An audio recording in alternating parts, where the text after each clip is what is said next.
episode 10 in the 11th week, but we got to episode 10. Hey, We missed. hey, that's all that Yeah, I matters, mean, man. missing 1 week. I mean, it happens. Yeah, Hopefully, we don't miss another week for a little while. true.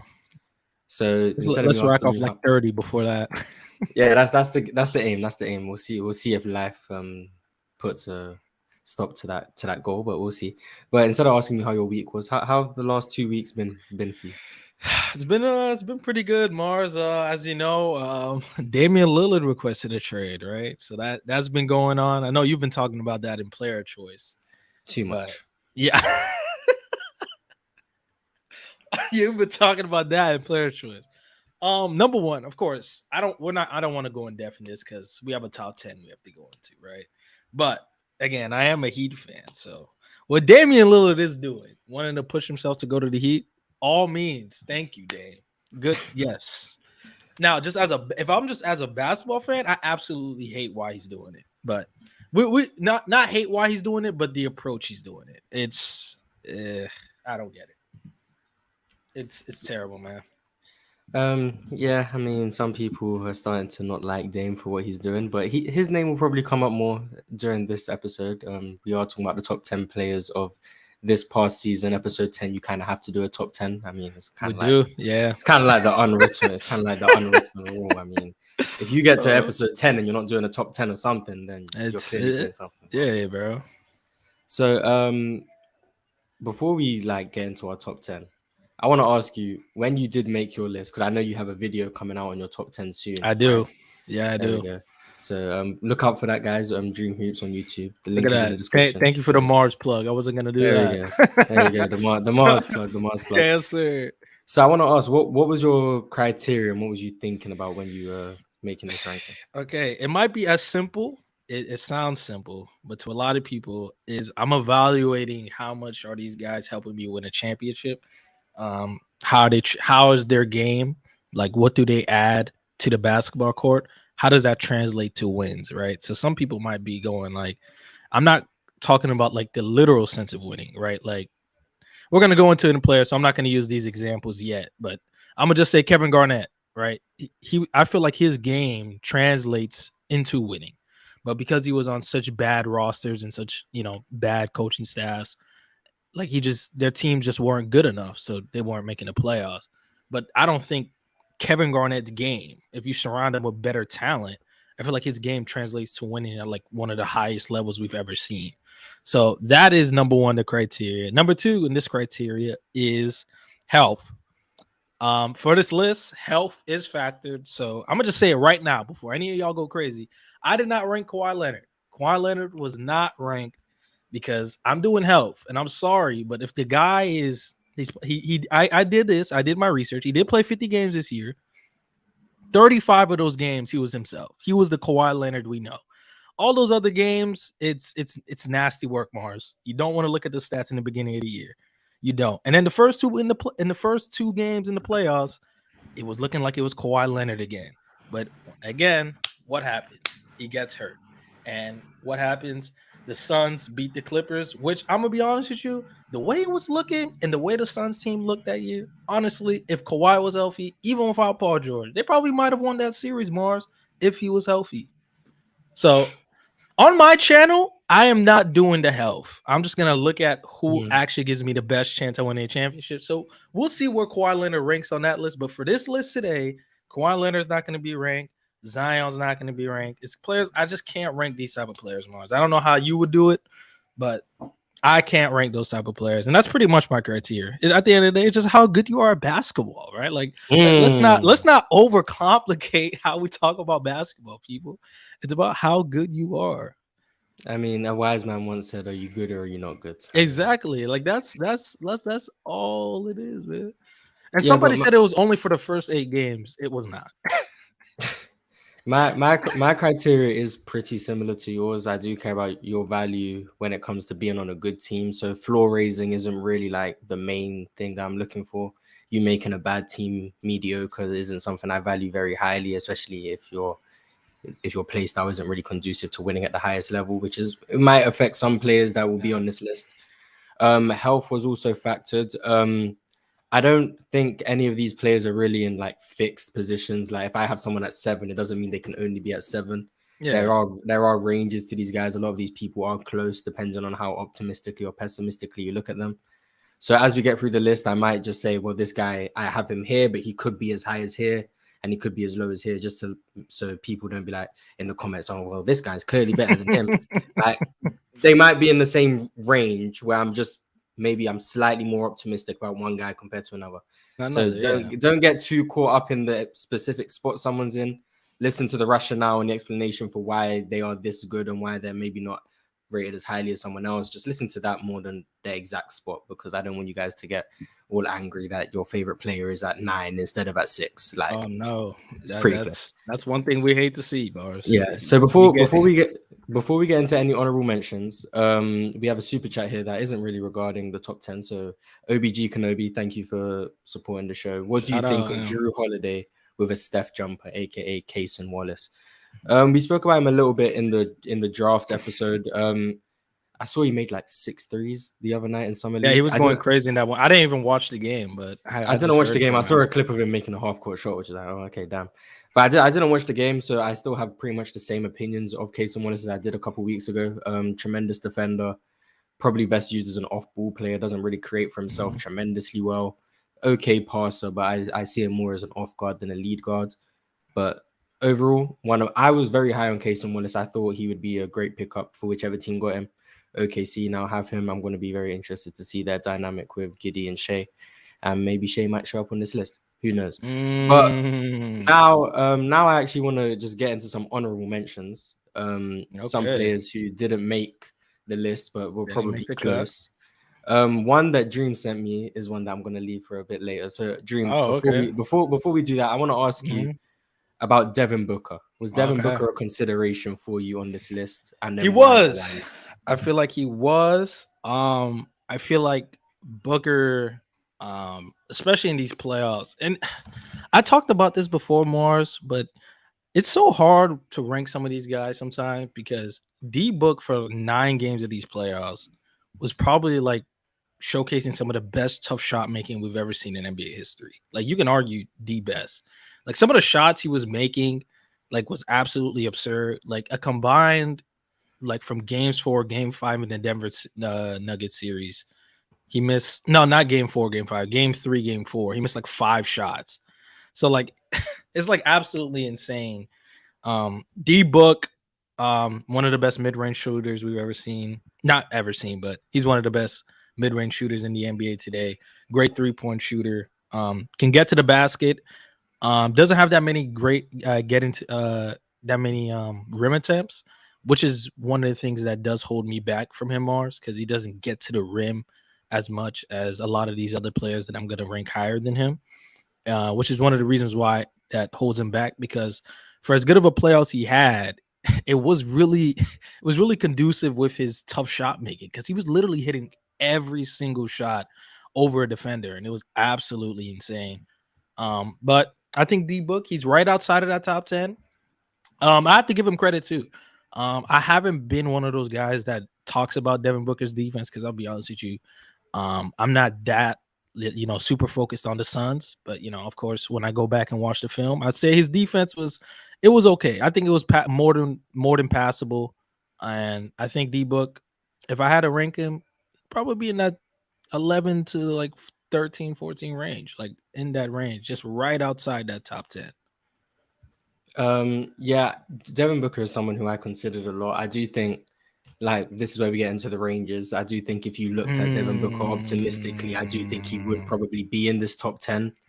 But just looking at him as objectively as possible and without trying to be disrespectful, I don't think he's as good of a shooter as he showed to be in the postseason. I mean, that's where we agree, because I was like, the shots he was making, guys, we gotta understand. And I brought up this perfect comparison. I feel like it's a perfect comparison, Mars, was Donovan Mitchell in the bubble. Like Donovan Mitchell had that crazy bubble run, and I still didn't think he was top 10, because I'm like, yes, but that was an amazing run, one of the best, like just scoring, just from a scoring aspect, one of the best runs I've seen. But how much of that is actually you on a game-to-game basis? Because that was just ridiculous 3-point shooting, just shot making in general. Yeah, that's the like biggest issue I'm gonna have like with a lot of these players ranking them is looking at, especially in the playoffs where the sample size is smaller, looking at how they performed and judging whether or not they performed at an outlier level. If Devin Booker's shooting 60+% from the mid range and 48% on Yes, open bro. threes, I have to look at Devin Booker and say, have your indicators over the past couple of seasons shown me that you're heading to this trajectory, or did you just get hot at the right time? Same way if someone shoots poorly in a postseason series and their percentages look much lower, is that you getting worse, or did you go through a bad shooting stretch at the wrong time? That's why when you rank these players, it's really hard to just gauge whether or not this player is improving or they just Yeah. got really hot. I do think Devin Booker's shot making is getting better and is progressing and is at a very high level. Do I think it's at an all-time great level we've never seen since, well, I mean, Kevin Durant's been doing it, but all-time since Dirk Nowitzki, Michael Jordan, those level of shot No, makers? No, I no. think he got hot at the right time, which is why when I look at Devin Booker, I see, like you said, the rim attempts, they're not really at a very high level. He doesn't get Yeah. downhill tremendously well. His passing and playmaking is solid, and he can be somewhat of a lead initiator, but he still does struggle with some reads. He doesn't really force the defense to react to him as much as a lot of the other offensive weapons we see will come later in the list. Defensively, I do think he's been showing improvement over the last couple of years. I think he's no longer a negative on that side of the ball, which is a good thing for a guy like Devin Booker, who's usually been a negative for the past, I want to say, since his beginning of his career, really. The last couple of years, he's been probably around a neutral, maybe a slight positive, depending on how you look at him. But Yeah. he did fall just outside my top 10. But if I looked at him optimistically, he could maybe get in around 9 or 10. But he just didn't make the Mhm. list. So Those are hey, unfortunate for Devin Booker. yeah. It's unfortunate for D-Book. I feel like he can eventually crack the top 10. You know, if some other player gets worse, he makes some improvements as a passer, playmaker, maybe finds himself a little bit higher on the list, man. Yeah, maybe we'll see. We'll probably if the Hoop Talk podcast lasts this long, this might be an annual event. Who knows? We'll see. Before we get into our next player, Alan R sent a super chat and said his precious king LeBron better be top 10. We might get into LeBron James. Well, spoiler, we'll probably get into LeBron James. So just wait. Will And we? we'll We'll see. see. We'll see. Maybe we'll see.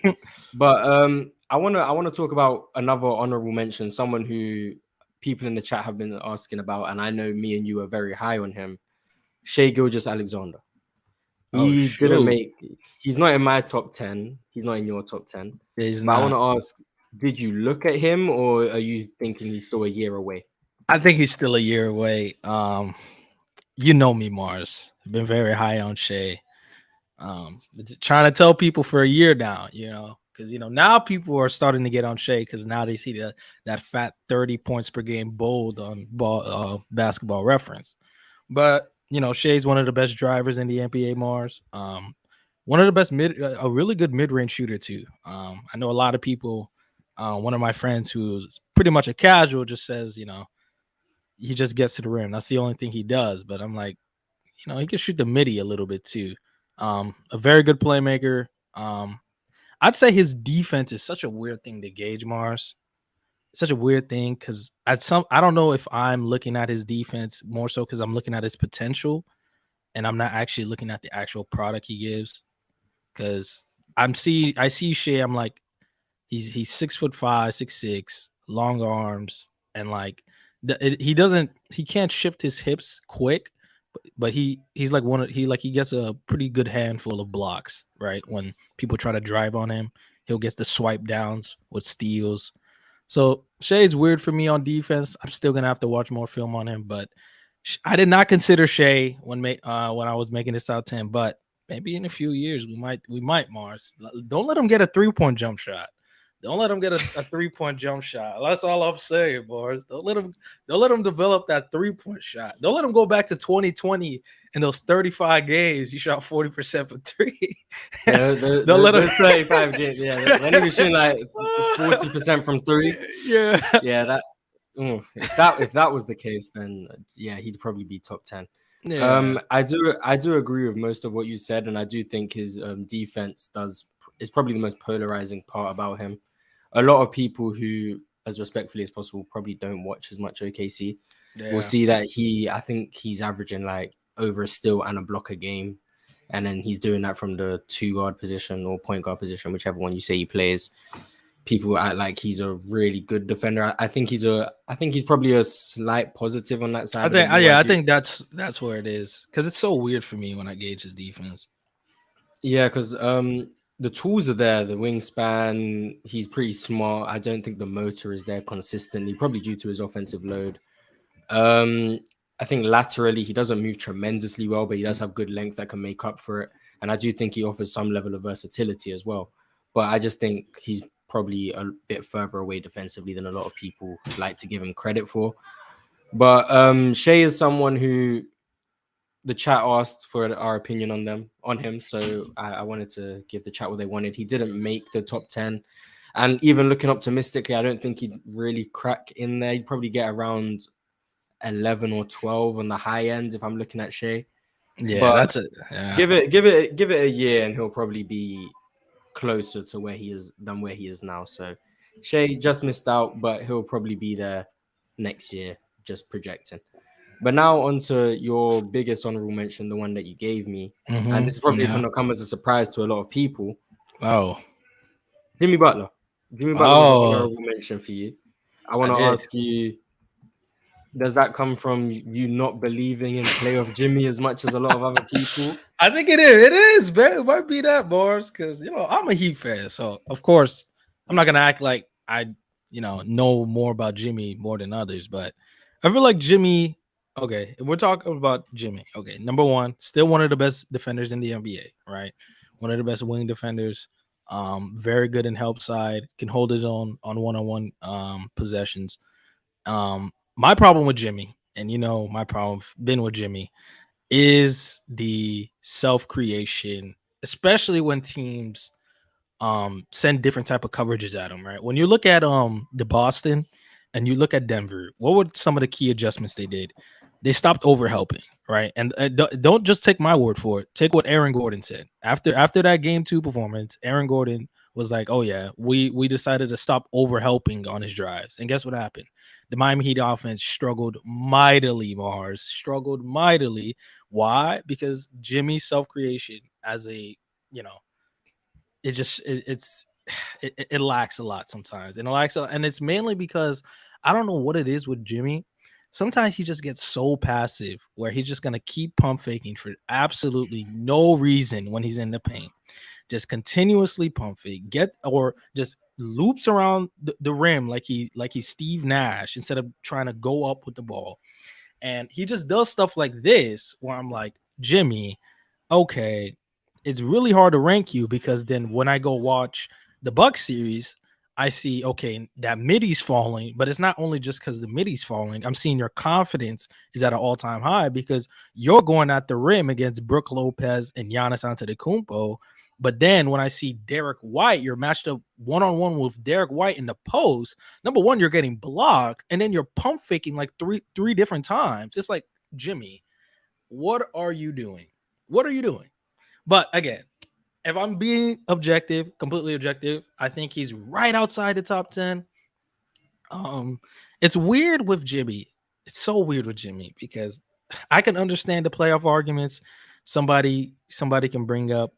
And then at the same time, if you look at this year's playoffs, outside of that Bucks series, it just looks like it just took a dip each round.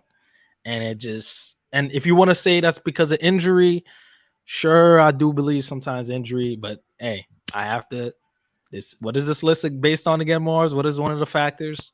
Health. It's health. It's health. And he's out there playing. So I'm gonna have to gauge him on the product he's giving me out there. And post that Buck series, he lost a lot of confidence in the mid-range, lost a lot of confidence being able to finish through contact, and it really did hurt the Miami Heat's offense. So I have Jimmy at 11. Yeah, that's probably a hot take for a lot of people. I mean, Jimmy Butler was just in the finals. No, With Mars, you're gonna set him up now. hey, It was just in the If the if finals. the if the if the people are gonna be mad at Dream, be mad at Dream. It's not me. This is his list.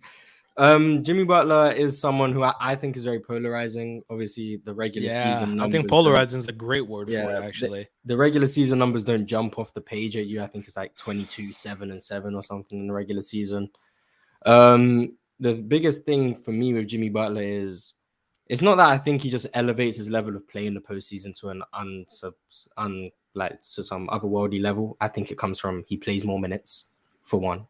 So if you play more minutes, you're gonna have more opportunities to score, which is why scoring numbers go up. I also think Jimmy Butler is someone who in a playoff setting where the game does slow down and it's less one dimensional, where in the regular season it's a lot of high pick and roll, spread the floor, 4 out, 1 in type offense. In the playoffs where you really have situations where it's about your star player being able to get something done, Jimmy Butler really thrives in those moments.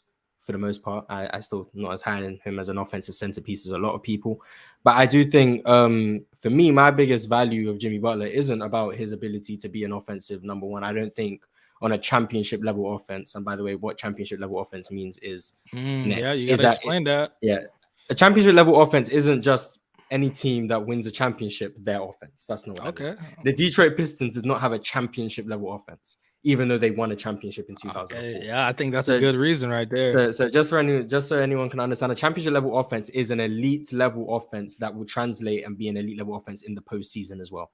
So a team that has a championship level offense that hasn't won a championship, you could argue would be the Sacramento Kings this year. You could argue had a championship level offense. I don't think they did because Domantas Sabonis' lack of floor spacing is a major problem, and he's not going to be on this list. So I can speak about Domantas Sabonis.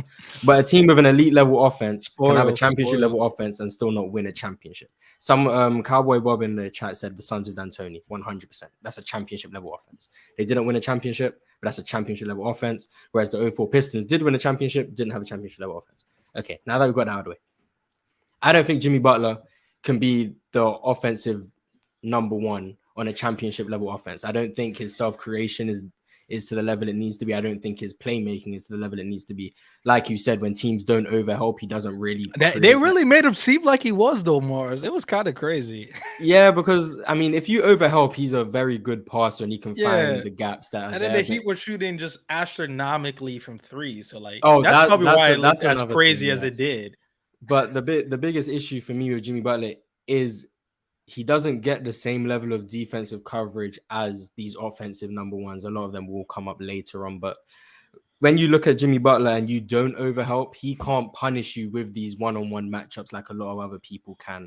And it does come from a lot of up fakes. I don't think his touch around the rim is tremendous, which is why I think he does settle for a lot of up fakes because he needs to get himself a lot more separation than a lot of other people. The pull-up shooting, even though in the playoffs it does seem to elevate, still not to an extremely high level. So you are looking at someone who a lot of his scoring comes from off-ball cuts, which is tremendously valuable, offensive rebounding, and then being stronger and more physical than a lot of smaller guards down in the post, which is all very great and bring high-level value.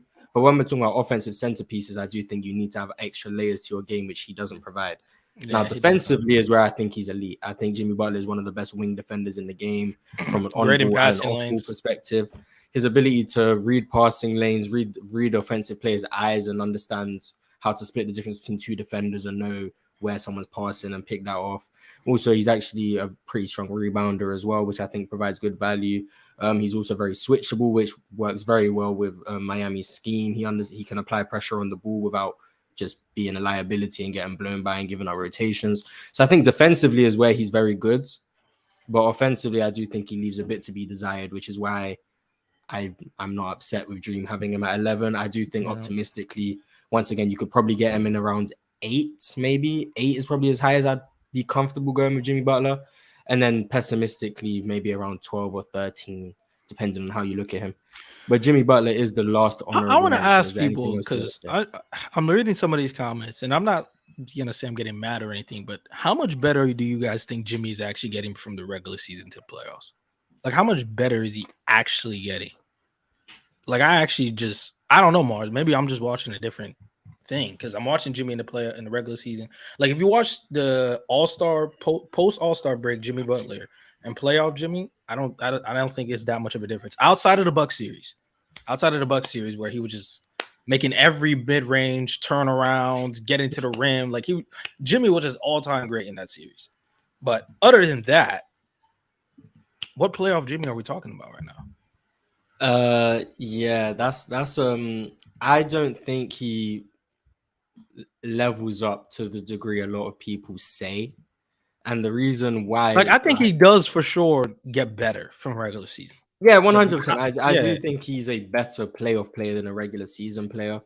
But I do think a large portion, especially when you look at it from the box score, I do think a lot of it just comes from playing more minutes. I genuinely believe if his minutes go up by 6 minutes a game and his points go up by 6 points a game, I do think that helps explain some of that. I do think his pull-up shooting does get better in the postseason, which I don't know if that's outliers or he genuinely does get better, because it seems to be that way for the last 2 or 3 postseasons now. That his At least for these last two, a lot it's better been in like the that. postseason. So I'm starting to believe he does become a better pull-up shooter in the postseason. I think his playmaking becomes more valuable because he takes on a larger on-ball role. But other than that, I wouldn't say he just elevates to some otherworldly level that he doesn't show. Like I don't think he elevates to this unworldly level. Like even in 2020, like I don't know what. Maybe we watched two different games because I'm not too much in just results based. I feel like we got to look at what's actually happening. Like in that Boston series, when we went up 3-0, those 3 straight games, Caleb Martin was the best player on the Heat. And then it was Bam Adebayo. Then it was Jimmy. He was the third best player, and we were about to choke a 3-0 lead, and he was going to be one of the biggest reasons why, because he was a completely different player post 3-0 lead once the Celtics made those certain adjustments against him. Yeah, that's another issue I have with Jimmy, which is probably why I'm a bit more pessimistic. It does seem that adjustments against Jimmy Butler seem to do a better job on him than a lot of the other offensive centerpieces, which is why I think he's in a role that probably isn't best suited for him. But a lot of the time when you see adjustments get made against Jimmy Butler compared to a lot of the other offensive players, it does seem to neutralize him a lot more, which is why I think him missing out on the top 10 is fair. But now we are half an hour and we're about to get into our top 10. Yes, so, Dream, your number 10 is someone who is projected to be Jimmy Butler's teammate. I was just about to say something. If we guys want this Jimmy we want, this guy will help bring him out, man. So there you go. Our number 10 is Jimmy's projected teammate, Damian Lillard. So you have Damian Lillard at 10. Jimmy Butler was at 11. Why do you have Damian Lillard at 10? I have Damian Lillard at 10 bars because he's still one of the best offensive players in the league. He played 58 games this year. Unfortunately, the Portland Trail Blazers weren't that good to make the playoffs. But Mars, you know me. I actually did my homework for today, something I don't do. But for the regular season, Damian Lillard averaged 32 points, 7 rebounds, 4 assists on +6 relative true shooting. So a very efficient scorer. And when we talk about Dame, he's still one of the all-time great three-point shooters, Mars. 37% from 3 on 11 attempts. Just absolutely ridiculous. One of the best pick-and-roll creators in the league. We've talked about it in a past episode, Mars, but like playing drop coverage against Dame is an absolute death sentence. You try to hedge. He actually has some good quickness and, moves with his handle that he can actually get past that pick-and-roll big man defender. So Damian Lillard can actually get to the rim a little bit. It's not one of the greatest rates, of course. He's still 6 foot. He's not that explosive, but Damian Lillard is still a very good decision maker as well. I'd say a good playmaker. Provides great off ball value as well with his gravity. Creates a ton of advantages in the pick and roll as well. Again, I'm going to bring up because he like his range as a 3-point shooter just draws so much attention that you have to guard him from that range. And the weaknesses and the problems with Dame's game, and that I feel like if he comes to the Heat, it's not going to be as bad, is obviously number one, the defense, right? I can run down a whole checklist of why Dame's a bad defender. Dame's just not a good defender. There's a lot of reasons, just not good quickness. Off ball, he's just as bad too. I'm actually was shocked because I'm going to watch the film because if he's a projected Heat player, I'm gonna do my homework. his off-ball defense is egregious. His on-ball defense is egregious. This man just dies on screens. He just can't get over a screen for the life of him.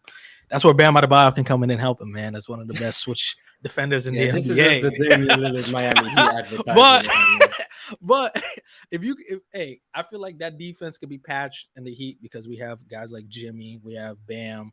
Of course, I don't even know who we're gonna keep, but if we can keep Caleb Martin, that's another piece, hopefully, that can hide Dame on defense. But hopefully, if the Heat do get Dame, I feel like that's the perfect situation for him to thrive in. I don't think his defense will be as highlighted as it was on the Trailblazers. And we're talking about one of the best offensive players in the league. You're going to put him on the Heat, whose offense was so heavily predicated on their three-point shooting. You had Damian Lillard, who's one of the more dynamic scorers in the NBA, to that offense. That gets pretty scary. So at number 10, I decided to go end up with Damian Lillard. I would love to put him higher, but I feel like the defense holds him back a lot, especially with his lack of counters sometimes too on offense. He doesn't really shoot the midi that much. So I have to, take some of those points away from Dame. So 10, I ended up with Damian Lillard. Yeah, on Dame, I don't want to give a concrete answer on where I think he ranks offensively in the NBA. Yeah. But I do think you'd struggle to name 7 players who are better offensively than Damian Lillard. Yeah, it's bad, man. So, and then defensively, I think you'd struggle to name 7 players who are worse defensively than Damian Lillard. So, I mean, he's very, very one-sided in terms of basketball. There's not many players who are more one-sided than him. There is Trae Young, who won't be on this list. Spoiler alert. He's probably the only player I'd argue is more one-sided than Damian Lillard. Yeah. But yeah, you did speak about his defense enough. So I'm gonna give him the benefit of the doubt and talk about his offense. He is a tremendous offensive player. I do think he leveled up once his range really extended much further, which is probably around 2019. I think that's where Dame really elevated to another level offensively.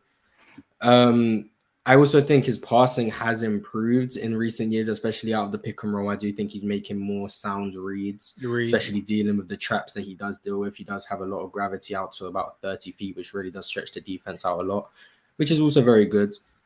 Then I will say off the ball, I won't say it leaves a lot to be desired because I think when he is off the ball, he actually does do pretty well. He comes off handoffs very well. Tremendous floor spacing ability. He is active without the ball. But he is on the ball so much that you do lose a lot of that value with him off the ball because you don't see it as often as a lot of other players, especially someone he gets compared to a lot due to the range. So I do think in Miami's system, if he does join, I do think you'd see Damian Lillard off the ball a lot more, and that would actually unlock another level to his game.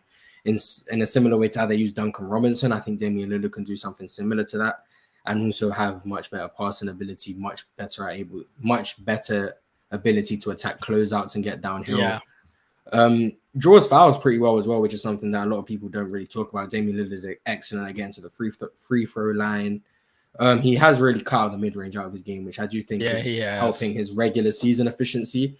But I am interested to see how that would translate to the playoffs. And that's another reason I'm hesitant on Dame. With his game elevating to the level it has, we haven't seen much of a playoff sample size because he was hurt last year.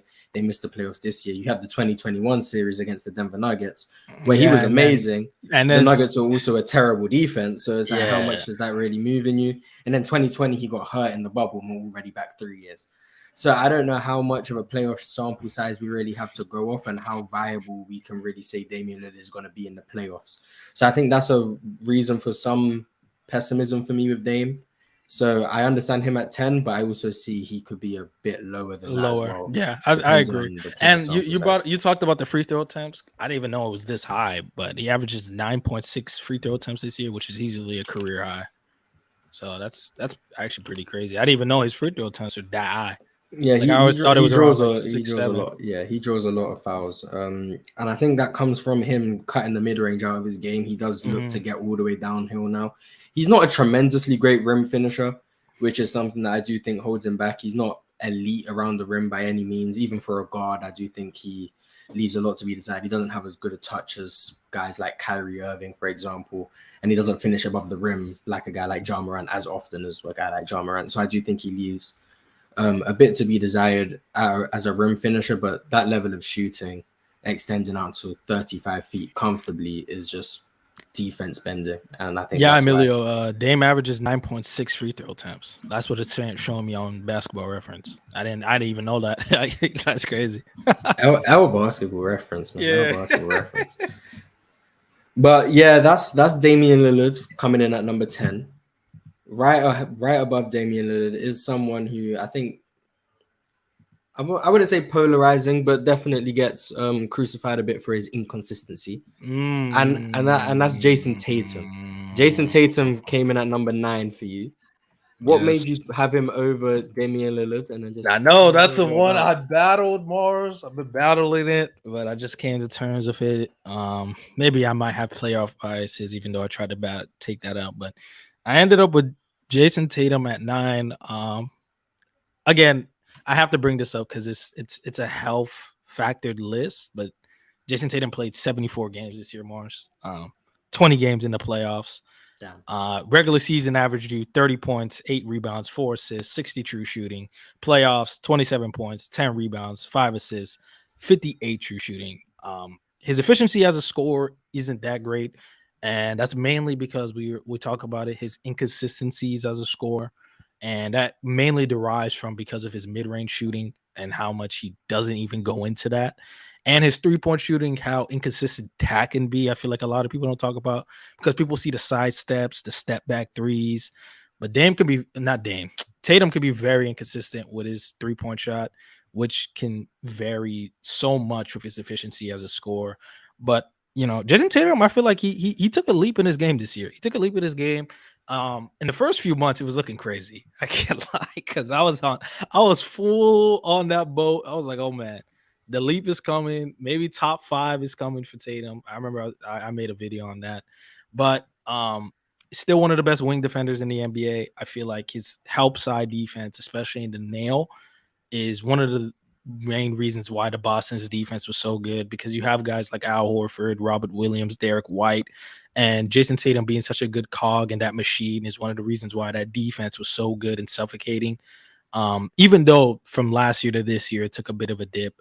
And his other improvements that he's made, Mars, is him getting to the rim. He finally was starting to get to the rim. He finally stopped being soft and, always looking for the foul. Actually try to finish through the contact, use your length, your strides to get to the basket, finish 70% at the rim according to Cleaning the Glass. And that just helped his rim pressure and his ability to help him as a playmaker to be able to set up guys like Marcus Smart, Jaylen Brown, Derek White on the perimeter. And it's one of the reasons why the Celtics were able to go over the hump from the Philadelphia 76ers, because once Jason Tatum was driving, like, you would see Joel Embiid would have to help, PJ Tucker would have to help, and you just see Jason Tatum make those kickouts, and it was just absolutely killing Philly's defense apart. But obviously the weaknesses, as I brought up, the inconsistencies, the three-point shooting is one of the reasons that hold back Tatum. I feel like if he can just add a mid-range jumper, I know that's a lot to ask, but if you're gonna shoot that many threes, I feel like you have to diversify that offense a little bit, because your three-point shooting can be so up and down depending on your variance from the side steps and step backs. Like it's too much variance in that, because there's just not that many consistencies with Tatum as a three-point shooter. It's one of the reasons why I can't put him higher on this list, unfortunately, because I'm starting to get around on Tatum's defense. I am, looking at the tape, because I will say this: him helping on the nail, him in the back line, it's moving me, Mars. It is moving me. So it's also moving me. Jason Tatum and Jimmy Butler defensively, to me, right there next to each other. I think they're both borderline neck and neck, which is why I would have Jason Tatum over Jimmy Butler. But I think you summarized Jason Tatum's game pretty well. The mid-range game isn't there. The three-point shooting is very inconsistent. But just to put something on a lot of people's minds when it comes to Jason Tatum as a three-point shooter, he is elite off the catch, and he's elite when he's wide open. The reason why it's because of those what I brought up. It's these pull-up threes that he is obsessed with taking, which drag his percentages down. Now, Dream, I don't have the numbers in front of me. If you could check what he shot from 3 this season, that would be great. I could pull that up real quick. But I do know among high-volume pull-up three-point shooters this year, Jason Tatum shot about 29%. So I know he's excellent when he's wide open. He's excellent off the catch. I think with a 3-year sample size, I think he's about 44% on his wide open threes, and he's about 40% off the catch, and then he's like 33% on pull up threes, and that's where a large portion of his That's threes what come from. that's it comes from. So Exactly. that's why his percentages are much lower than his actual shooting skill would indicate, because he settles for so many side steps and step back threes that he hasn't really warranted at this point of his career. A player who was also very similar in that realm was Devin Booker, and Devin Booker's really cut out a lot of these pull-up threes. He did, because he also was really inefficient with them. I think that's the next step for Jason Tatum. Instead of settling for these pull-up threes, maybe get yourself to the 18-foot range, take some pull-up jumpers in that range, maybe even try to get all the way downhill, because he is about a 40% mid-range shooter this year on about 5 or so attempts a game, which is something that I do think he really needs to work on. That in-between game can add so many layers to his offensive arsenal. It can, man, because he has such a smooth craft with the handle. Like, it's, I think adding that midi or even like a little post game, like when he get those mismatches, because it like he was doing that against the Heat a little bit. Which game was it? I think it was game 6. It was game 6 where he was just taking people to the post and just jab, midi, jab, left, right, attack the paint. Like, he was just absolutely killing us. And just that little area in the pocket, right in the midi, just absolutely torching the Miami Heat's defense. And it's like, if he can add that to be a permanent thing on his offense, it can get pretty scary. It can get scary. Yeah, you'd think for someone who idolizes Kobe, they'd probably have a more refined in between game. Like, you'd think, like that's something that it's always confused me with Jason Tatum. The fact that his in between game is so unpolished, I think it's something that he really does need. Yeah, Mars. I think I just looked at the stats. You're right. 44% the last 3 years. Jason Tatum, 44% on wide open threes, 40% on catch and shoot threes, 33% on pull ups. And the large chunk of his threes is coming from pull-ups. So that's what drives his 3-point percentage to be 35% this year on 9 attempts. It's what it is. He's realistically, if he cuts a lot of those pull-ups out of his game, he should probably take around 6 threes a game and probably shoot around 38%.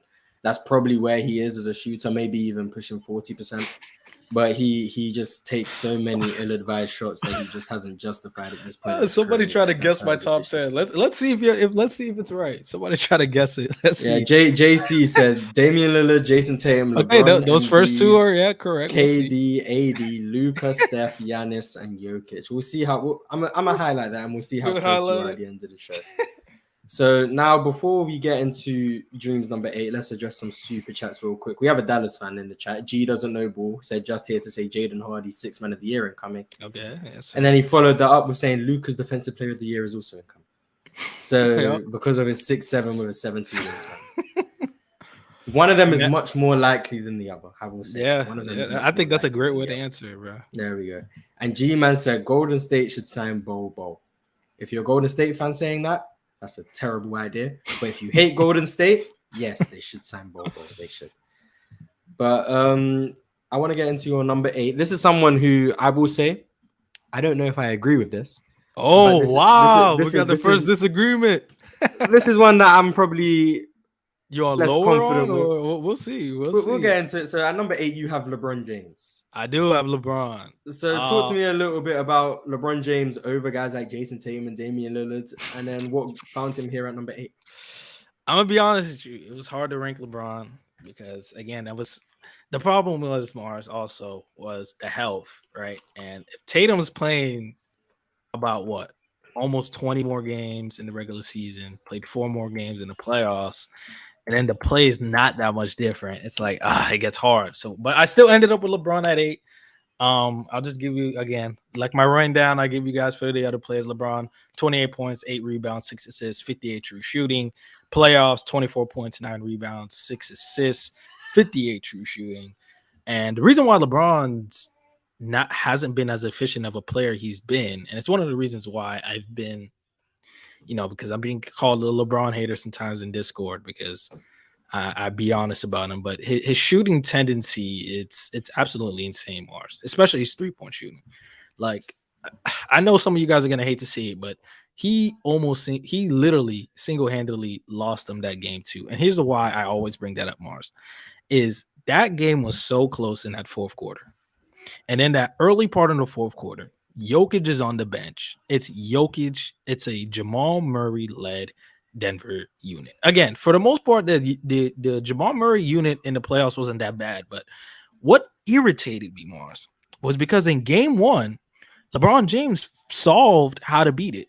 Just mismatch hunt for Jamal Murray, take him to the post, or just attack Jamal Murray relentlessly. And that was creating such efficient offense for the Los Angeles Lakers. And they unfortunately lost game one, right? Game two, what did he decide to do, Mars? Absolutely abandon that because the Denver Nuggets decided to just not give up a switch and start hard hedging, which I feel like LeBron, even though he saw a decline in athleticism, he could still turn that corner a little bit and try to force a switch or maybe draw that attention and actually create an advantage for his teammates. No, you know what LeBron did? He's like, oh, this is space. This is space you're giving me? Oh, I'm shooting this three, but I'm not going to shoot it once. I'm going to shoot it again. Oh, in transition, I got another open lane. Nah, let me pull back and shoot another three, Mars. No, wait, I got another opportunity again. Nah, let me shoot another three. And bro, I just that spurt. I don't know the exact minutes, but I want anybody to go back and watch. He shot at least 4 3-pointers in 4 straight possessions that absolutely shifted the momentum to the other side. And that's mainly because this man was too hungry to shoot these threes and just kept clanking and clanking and clanking and clanking all over again. And that's man, and it might be because it might be mental, Mars, because even he might acknowledge he just doesn't have that athleticism or burst that he used to have, maybe even before pre-injury, right? This year. Because ever since that injury that LeBron suffered with a foot injury, and that he was, and it required surgery, but again, this is a health factor list. So I'm sorry, I'm gonna have to gauge what he gave me on the court. I'm sorry, guys, but on the court product, LeBron James, just his rim pressure just took a clear decline from what it used to be. Now it was still really good, right? He was still killing Jokic in some possessions. It was still really good, but because it wasn't as good as it used to be, it's one of the reasons that hurt them in that Nuggets series. And it's one of the reasons why he isn't as efficient of a scorer as he used to be. Now, he's still one of the best drivers and finishers in the NBA. His post game has actually become really, really, really good, Mars, because as I was making that top 10, I was looking at his post scoring. I'm like, damn, LeBron actually became a very good post scorer. I remember back in the day, that was one of the main weaknesses about LeBron. That's, he didn't have footwork. And that's one of the reasons why, people would get on him. But, LeBron's added that footwork. He's still bulldozing people. He's still mismatch hunting for people in the post. So, LeBron is, and he's still one of the best playmakers in the NBA. So I ended up with LeBron at 8. But I'll be honest with you, Mars. LeBron, I can easily hear the argument for LeBron not being top 10. I'm being so real. And that's why I feel like I'm happy you brought it up earlier, that some of the times, even though I have him at 8, I could see a range where LeBron's at 11, just based on because you're higher on those other guys' skill sets, and because of the things that detract LeBron. And I'd even mention it. I'll let you get into it. His defense is just such a motor issue with this guy. Like I'm seeing possessions like Memphis. I'm like, okay, LeBron James could really be a nice cog in this machine. But then I'm seeing possessions like Denver, where he's playing a high tempo offense and his defense looks absolutely atrocious. And it's like, come on, LeBron. And it's also because of his motor, because how consistent is he being on defense? But I'm not going to give him the offensive load pass because I have to gauge these guys. Unfortunately, I can't give you a pass. I can't. So again, the injury did play a factor. It is what it is. I ended up with LeBron at 8, but for me, his range can be anywhere from 8 to 11, maybe even 12, Mars. But that's where I ended up with LeBron at 8. Yeah, eight to me was a bit high. I don't know if I don't know if I can really, especially when you factor in health. I'm trying to pick my words carefully here. I don't know. No, people. Tyson's hilarious, man. He said, I got him at 8, but I was just naming all the reasons he couldn't be 8. Hey, no, that's true. You said you got him at 8, and I heard 0 positive. I know, right? So I don't want to amplify it with more negatives about LeBron. So to speak positively, I do think his backline defense in terms of awareness is still pretty good. I do think he understands rotations. Whether or not he makes them all the time is a different Yeah, story. that's the issue. But I do think his awareness, especially in the postseason when he ramped it up, I do think he was more consistent defensively. I do think that when I look at it that way, I can give him some points for that. I do think his post game, like you said, is a very strong positive. So you give him that. I think he also brings a good value as a rebounder, which is also very good. I've now run out of positives to say. So unfortunately, I will say I don't. When you said he's one of the best playmakers in the league, I don't know if I would still give him that at this point in time. You don't know if you can give him the for, elite label anymore? For this season, I don't know if I can say he's one of the best. I think, especially in the postseason when his rim attempts did decline. Now, I understand this is where we get to the optimism and the pessimism. If you are optimistic, you will say that LeBron James is still the same level of playmaker, and the reason he wasn't getting downhill was because of the foot injury. If you're pessimistic, you'll say it's because he is getting older. You could already see the decline. He's not as explosive as he used to be. He doesn't turn the corner sharp. So it goes both ways. I'm trying to be somewhere in the middle. I think his foot injury did 100% play a factor in how well he could move, especially in the postseason. And that's why he didn't break the paint as much as he has in previous years. But I also think watching him in the regular season, that maybe he isn't as good as he used to be. I think for pick and roll, he doesn't come off the screen as hard as he used to. I don't think he's able or as quick. Yeah, I don't think he's able to beat that second defender as consistently, and I think that hurts his playmaking ability. Now, another reason why you could be optimistic is the lack of spacing the Lakers had in the regular season could contribute to how often he could get to the rim. And I have seen some numbers fly around. You've been seeing the December to February LeBron? Have you I've seen some numbers. 33 points on like eight rebounds. I've also seen some numbers that paint LeBron as this still elite level rim attacker, especially when you don't have two bigs on the floor with him, or when you have only one big on the floor versus when you have two bigs, he looks much worse. Or when with Anthony Davis, his rim attempts go down. And then when he's the only big on the floor, his rim attempts go straight back up. So if you want to say because of the spacing, he's not getting to the rim as much, I understand the room for optimism, which is why there's 100% ranges with a guy like LeBron James. Now, I'm looking at him. The three-point shot seemed to have abandoned him this year. Is that variance? Is that variance, or has he gotten worse?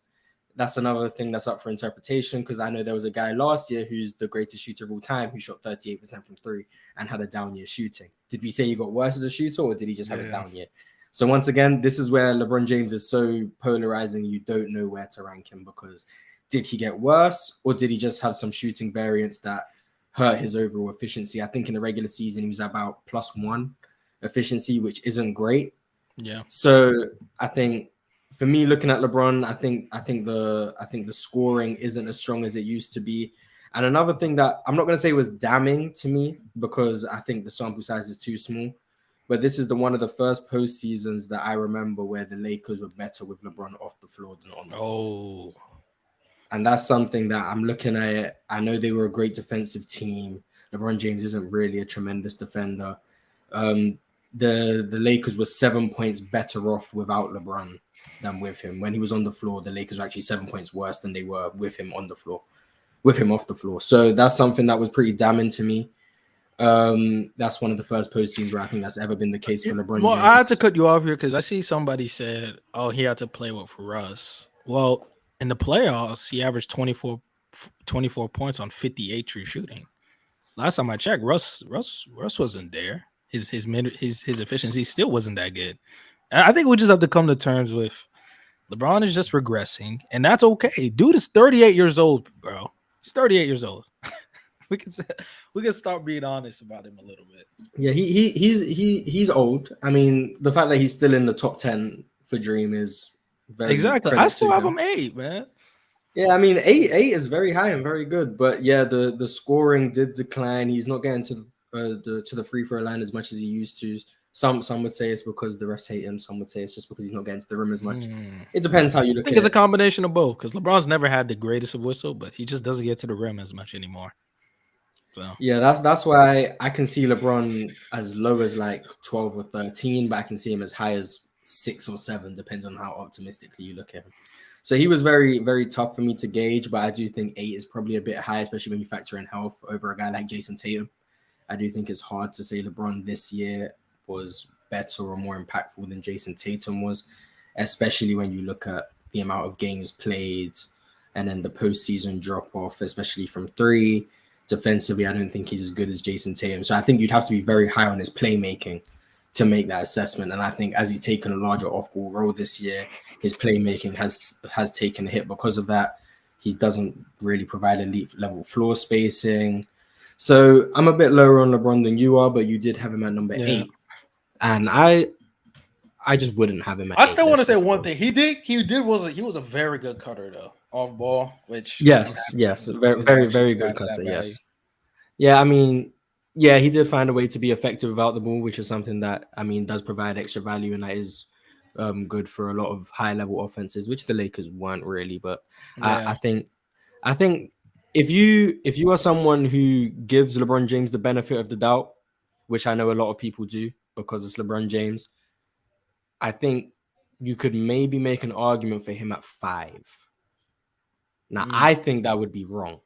But I think I can see the argument. And then if you just are very anti-LeBron and you view everything as pessimistically as possible, I think you could get him to about 13. So he does have probably the widest range of anyone we spoke about so far. I think he does, yeah. But for me, I wouldn't have it. I think I lay somewhere in the middle. But you actually have right above LeBron James, you have his teammate, Anthony Davis, have his teammate at number 7. So talk to me a little bit about Anthony Davis. I will talk to you a little about Anthony Davis.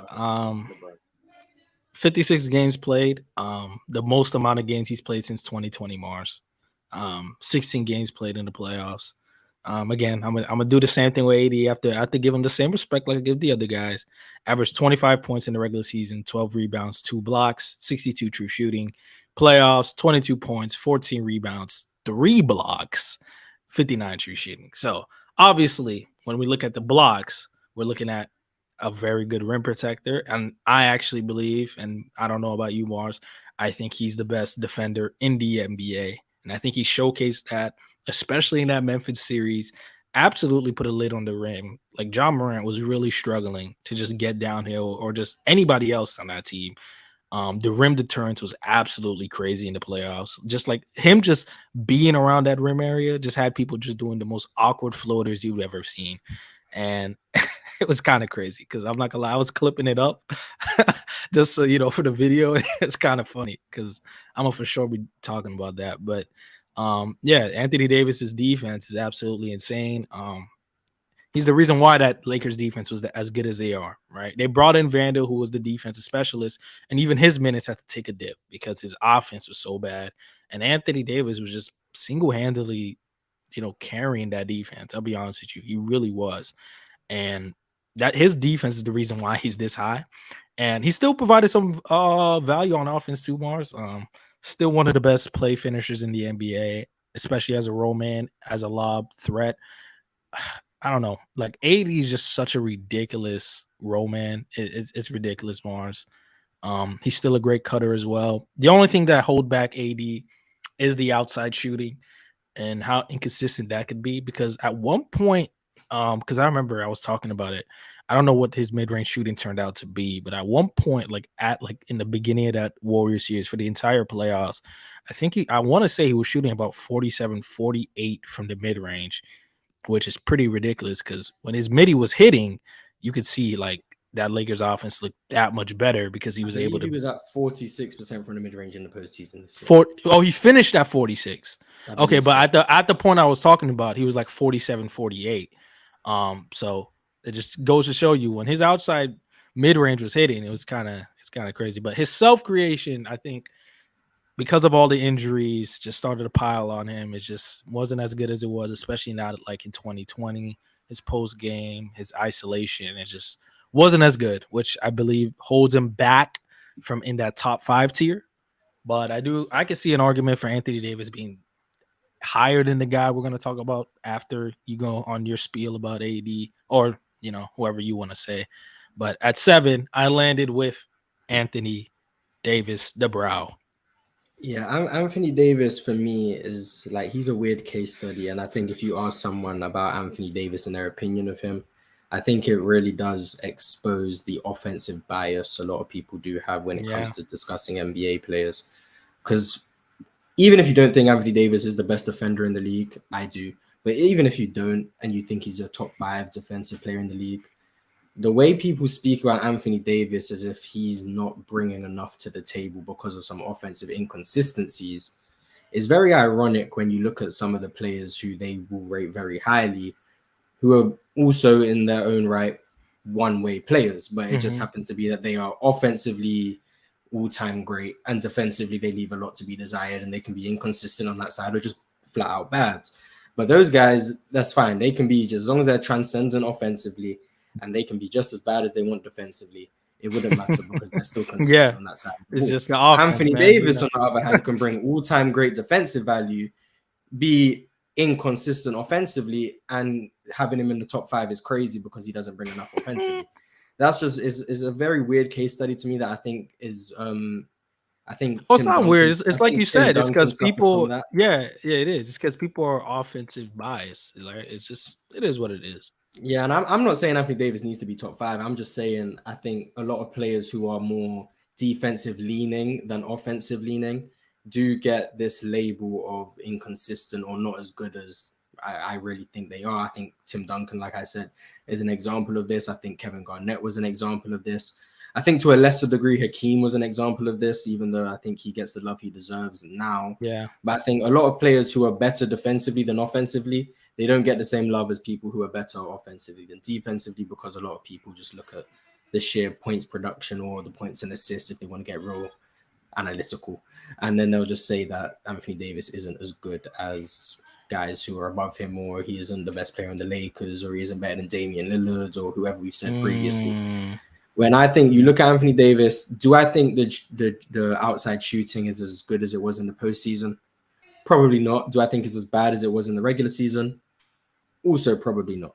I think Anthony Davis does fall somewhere in the middle. I think in the postseason, he's shown us enough that his outside shot does seem to come along with him. It's not something that's just been an outlier for one postseason. It does seem to happen pretty consistently. Now, to the level in which it elevates is a whole nother discussion. In 2020, it was at a different type of level. But this year, I think he was a very good mid-range shooter. The three-point shot is something I don't buy at all. I don't think he provides any spacing value out there. Yeah. But in the mid-range, I think he does, like you said, as a play finisher out the pick and roll, just in the dunker spot. Tremendous value. Also one of the best rebounders in the league now, which I think. Oh, I should have mentioned that. Yeah. That's value. A lot of people forget too, right? Being a very, very good rebounder. Yeah, he clearly got bigger to play the 5, and you can see that. And I think that took away from some of his mobility, but I do think his ability to rebound elevated a lot. His ability to protect the rim is much better. And I think that gets to my question to you about Anthony Davis is this version of Anthony Davis a better defender than the Anthony Davis we saw in the bubble? Now, he defends differently, but which one would you say was more valuable to the team? The 2020 version or the 2023? I think this version was more valuable just because of the strength he added and his ability to actually be that anchor was kind of a little bit crazy. Because again, I was gonna bring up this point, but it's not the best point I can use to favor him, because Jokic was still babying him back then, and even with the added strength, he was babying him a little bit now too. So Jokic isn't the best guy to use against AD, but I actually think he like your defense better now than he was back then. But I do feel like his offense obviously was better back then than now, just because he was just a bit more fluid. Like he just looked. It's weird. It's gonna just sound like the casual basketball team. He just looked like the way he moved around the court on offense. Just his entire move set was just completely different than it is now. Like it just looked more fluid. It's kind of weird because I was going back and watching that Portland Trailblazers series just from an offensive standpoint, just to see how different they look back then than now. Because sometimes I'll be honest, like I can be caught up in so much of how the player looks now than back then. And we're gonna get into that about another player because I've changed a big opinion that I've had. recently. Because I took this summer serious, Mars. A film. I took it serious. I take it serious. I mean, yeah, that's what we do over here, and that's what you do on your channel. We Yeah, speak real, we speak and real off hoops. time, So in man. We order gotta to watch speak real hoops, basketball. you have to watch real hoops. So, Yeah, yes. bro. I think this version of Anthony Davis probably is more valuable defensively. I think the rebounding, I still think the pick and roll coverages, his versatility in that regard is still not as good. I don't think he's as switchable as he was a couple years ago, but I still think his ability to play at the level of the screenplay drop, he can switch on some wings, is still there. Then the rim protection, the rim deterrence is at an all-time high.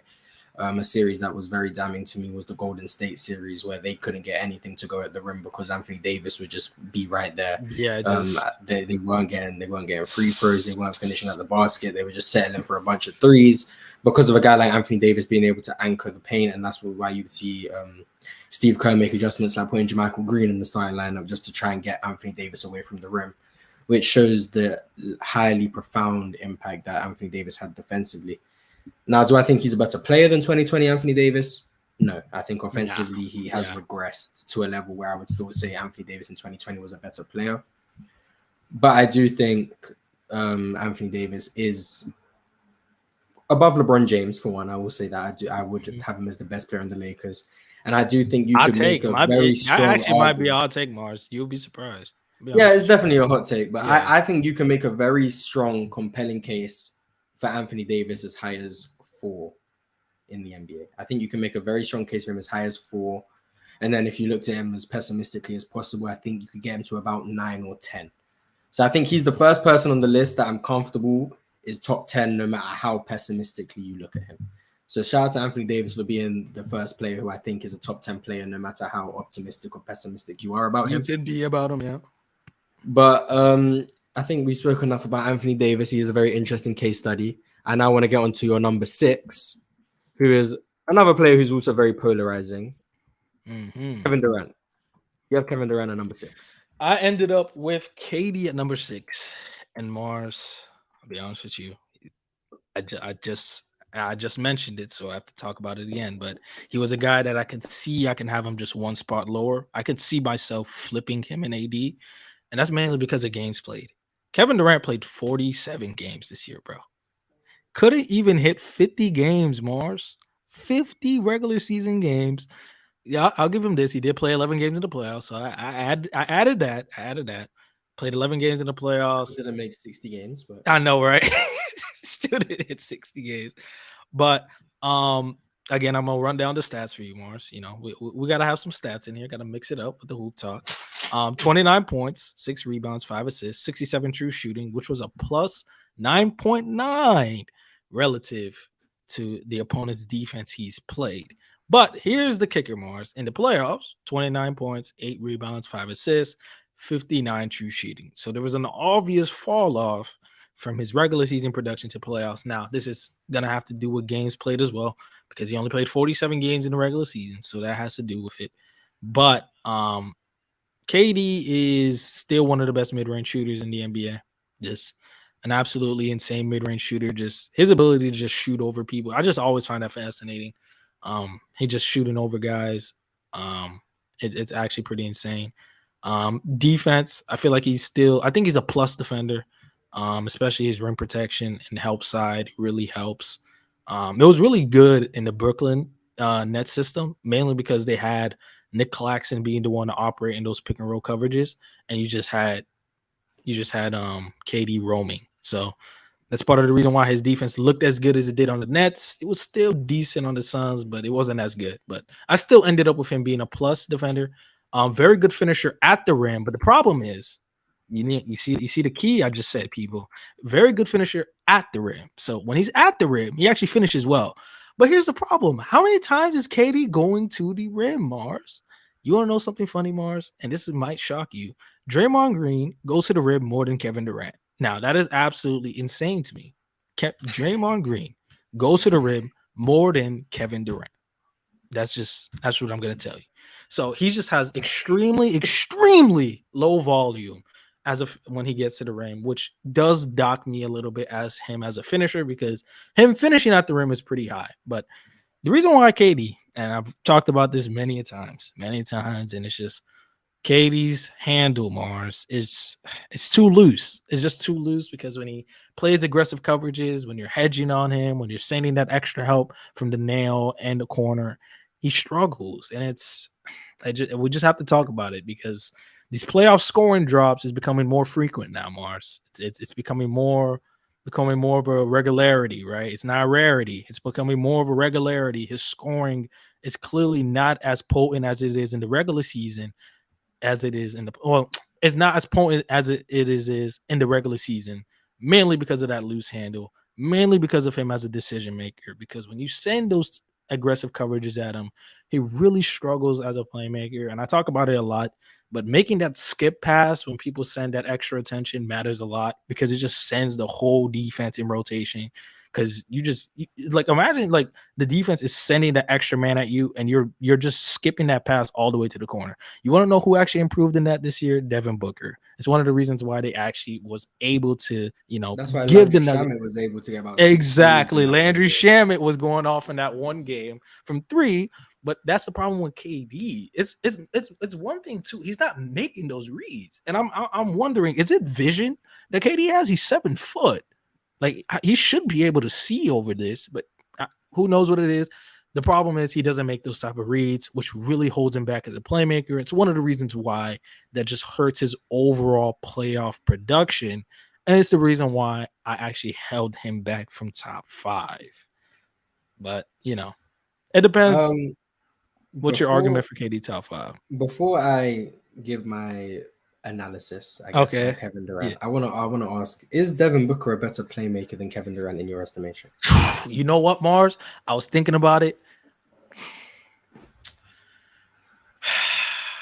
See, because I'm only thinking about the playoffs because I was watching the series actually today around 2:00. And it's one of the reasons why I actually, came exactly at 4:59. But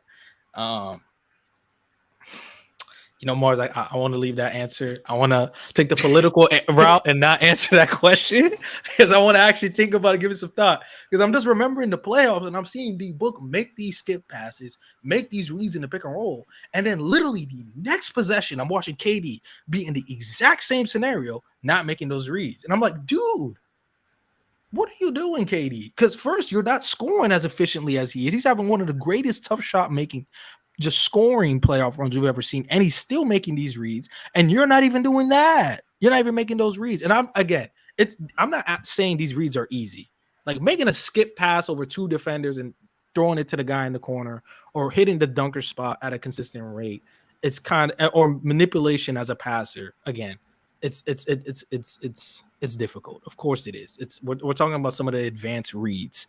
It's why a lot of people, people like me, are very high on playmaking, because if you're able to make those type of passes and get defenses like just completely confused when you're making these type of reads, it's gonna give you better chances for your team to score. And unfortunately, KD just doesn't do that enough, man. Just doesn't make those reads, and it really hurts him. And that loose handle, I'm sorry, guys, that KD handles. We got to get off that boat. People who's still there, get off now. I'm not gonna lie. I know you didn't answer if Devin Booker's a better playmaker than Kevin Durant. You basically said yes without saying yes. Yeah, without saying it. But that was going to lead me to ask, is Devin Booker a better offensive player than Kevin Durant?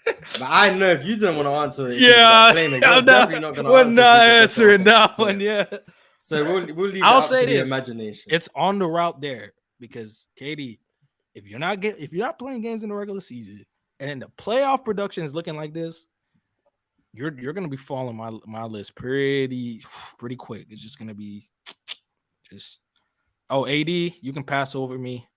LeBron, LeBron's already dropping too, but you know how it is. They're getting older. Let's remember, KD himself is 34. Yeah, that's what I'm saying. They're old. He's not a young guy himself. He's also old. So him declining shouldn't come as a surprise to anyone. Now, for me on Kevin Durant, I think, to give him some bell, I think he's a victim of his own success in some regards. And I'll explain why. He, in the regular season, was about 58% from mid-range, which is Oh, you're shooting over 60 plus at one on point. like 12 attempts a game, 12, shooting bro. 58% from the mid range, which is even without statistics. Just watching Kevin Durant, you could see he's having one of the best mid range stretches of all time in the last couple of years. So in the playoffs, when he does inevitably drop off, and he this year in the playoffs, I think was 48% from mid range on once again 12 attempts, which is still all time great mid range production, volume and efficiency in the mid range. 48% is Michael Jordan levels from what we have in the second three-peat. It's higher efficiency than a guy like Kobe Bryant. We understand errors, so I'm not saying he's better than Kobe Bryant, but I'm saying it's a higher efficiency. It's than just a guy a factual like thing. It's on the level. It's on the levels of Dirk Nowitzki. These all-time great mid-range players in the postseason. That is, Kevin Durant is still at that level of efficiency. But when his scoring efficiency is so highly predicated on the damn near 60% mid-range shooting, the drop to 48% hurts his efficiency more than it would hurt most people because, like Dream said, he's not getting to the rim. I think he had in the postseason like 2 rim attempts a game. And I don't want to cut you off, Mars, because we need to talk about this too, Mars. We need to stop just naming anybody a 3-level scorer. Katie's not a 3-level scorer. I'm gonna say about that. I'm gonna be comfortable to say he's not a the lack of rim finishing. He's just not going to the rim enough. He's just not doing it enough. Just because he can finish at the rim doesn't mean he's a 3-level scorer, people. You know what? That might be another thing we have to talk about another pod date. What classifies as a 3-level scorer? What are we doing to classify? Like a genuine classify as a 3-level scorer. I think someone who's not equally, but as close to equally as a threat from the mid-range, at the rim, and from 3 as possible. I think there's more than 3 levels in basketball. I think 3 levels is probably the most simplistic way to put it. I think there's probably like now with Steph Curry and Damian Lillard shooting from 9,000 feet, there's probably like 7 levels to be honest. But I think you can make the argument KD's not a 3-level scorer based on the sheer lack of volume at the rim. But I don't know if I'm ready to say that yet. You're not ready, bro? I don't know. You might have to, bro. That's something I'd have to think about it. Like right now, that was something I wasn't expecting to have to discuss, so it hasn't entered my mind. I don't want to give an opinion on something and then change my mind later on, and everyone's like, "Oh, I see, Mars, you're cooked." So we'll leave it there. He might not be. He may be. Who knows? But with Kevin Durant, I think the mid-range efficiency, even he displays in the postseason, is still all-time great. But when that's such a large portion of his overall efficiency and the 3-point shot fell off a cliff, it will hurt his efficiency more than it would hurt most people. Shooting 48% from mid-range and 12 attempts would usually just lead people to think, oh, this guy's tremendously efficient. His efficiency drops because of how otherworldly he is in the regular season. I think you spoke about his rim finishing enough and his playmaking. So I'll speak a little bit about his defense. I think in the postseason defensively, whether or not that's because he's on a new team or what, I don't think he was as good as he had shown to be in Brooklyn. I think especially in the Denver series, he struggled a lot with a guy like Aaron Gordon and his physicality. Jokic obviously was a mismatch for him. Even Christian, the rookie, was giving him some issue. Christian Braun, is that how you say it? Christian Brown, actually. Brown. Very weird spelling of Brown, but Christian Brown. And his ability to deal with people just cutting behind him wasn't great. He wasn't a tremendous rebounder, especially rebounding with physicality. It wasn't great. So defensively, I think he wasn't extremely good. I still think he was a positive defensively, which is why I'm comfortable. I think you can make the argument for KD again, just as high as 4, and then as low as maybe 8 or 9, similar to Anthony Davis. But I think, like you said, the handle is a major issue, and it comes mainly from his size. Like, if you crowd Kevin Durant, he's going to have to pick up his dribble just based on his sheer size. Yeah, he's not going to be able to keep his dribble alive in a crowd like a guy like Steph Curry or a guy like Kyrie or a guy like Luka Doncic. I know I'm saying names that are probably going to come up later, but that's fine. So I think that's probably his biggest flaw, but I think also he brings tremendous value without the ball as well, which means you don't have to rely on his handle. Amazing spacer. It helped D-Book a lot in that first round, especially. Yeah, I think 3 years, I think he's 51% on wide open threes. I think he's 41% on catch and shoot threes. I think he's at 40% on pull-up threes as well. Last I checked, I could be wrong, but it's somewhere in that realm anyway. So Kevin Durant, one of the best shooters of all time, but his on-ball creation and his on-ball ability taking the decline it has, and then the lack of rim finishing is probably what leads to him just missing out on Dream's top 5. It did. It's the reason why he. And now And now we're actually into the top 5. This is maybe the moment everyone's been waiting for. Maybe the moment everyone's been waiting for. You have at number 5 the league MVP, Joel Embiid. So talk to me about why Joel Embiid is at number 5, why he's not higher, why he's not lower. Oh yeah, you know me, Mars. I'm gonna have to get into all that. Well, the reason why Joel Embiid is this high, well, he just had one of the best regular seasons we have ever seen. Yes, one of the best regular seasons we've ever seen. 66 games played this year, averaged 33 points, 10 rebounds, 4 assists, 65 true shooting percentage. Mars was one of the best scorers in the NBA this year from the post, from the mid range. Was absolutely insane. That adjustment, I talked about it. That Doc Rivers made with him, having him be in the nail area more and using him more in the pick and roll instead of just stationing him in the low block. That absolutely helped his scoring take a jump. And it's one of the reasons why Philly's offense was as good as it was, because of them making that adjustment, and him and James Harden looked really good. One of the 10 best defenders in the NBA to me. Despite the motor issues, his rim protection was moving me, Mars, especially the strength he would have when he would combat other post scores, his ability to play drop coverage, one of the best drop defenders in the NBA. The mobility is not as good as it was in 2019. 2019, that mobility, he can actually stay in front of some guards when he'd switch out in the pick and roll. It's not as good as it was, but I do feel like his value as a drop big is heavily carrying him this high. His improvements as a passer, decision maker, as a processor were all there, but that's where the positives run out, Mars, because the negatives is the reason why I couldn't have him any higher. 23 points in the playoffs, 9 rebounds, 2 assists, 55 true shooting percentage. Only played 9 games. How many turnovers? Oh, I actually didn't have that pulled up. That's something I know it's bad. It's 3.9 turnovers. So average more turnovers than assists. So that's one thing to tell you. But Embiid, it's hard, man, because he's one of my favorite players. And it hurts to say this, but it's his health is just so heavily taxed at this point. It's absolutely ridiculous, Mars. It's these last 3 playoff runs, he has gotten hurt in the postseason. Regardless if you want to say it's a freak accident, that is absolutely insane. 3 straight first rounds, dude got hurt for 3 straight post rounds. He got hurt. That is absolutely just insane unluckiness that I've ever seen. His defense was getting exposed as well, because, I keep trying to tell people, right? When they make the center arguments, they bring up, look at Embiid's defense. I'm like, yeah, that's mainly because he's playing drop coverage and he isn't playing some of the best, pick and roll creators. He met Jason Tatum in Game 7, and we saw what happened in that pick and roll. It was absolutely getting torched. And then his offense, what happened with his offense, Mars? The playmaking gaps were evident. We talked about that too, right? Once he stopped operating the nail and had to revert right back to going in the post, but guess who's right back there with him? Al Horford. His demon that haunted him in 2018 was right back 5 years later, right there with him, and he was absolutely shutting down Embiid. Like in that Game 5, in that fourth quarter, absolutely shut him down. In that Game 7, the entire Game 7, shut him down, man. It was really bad.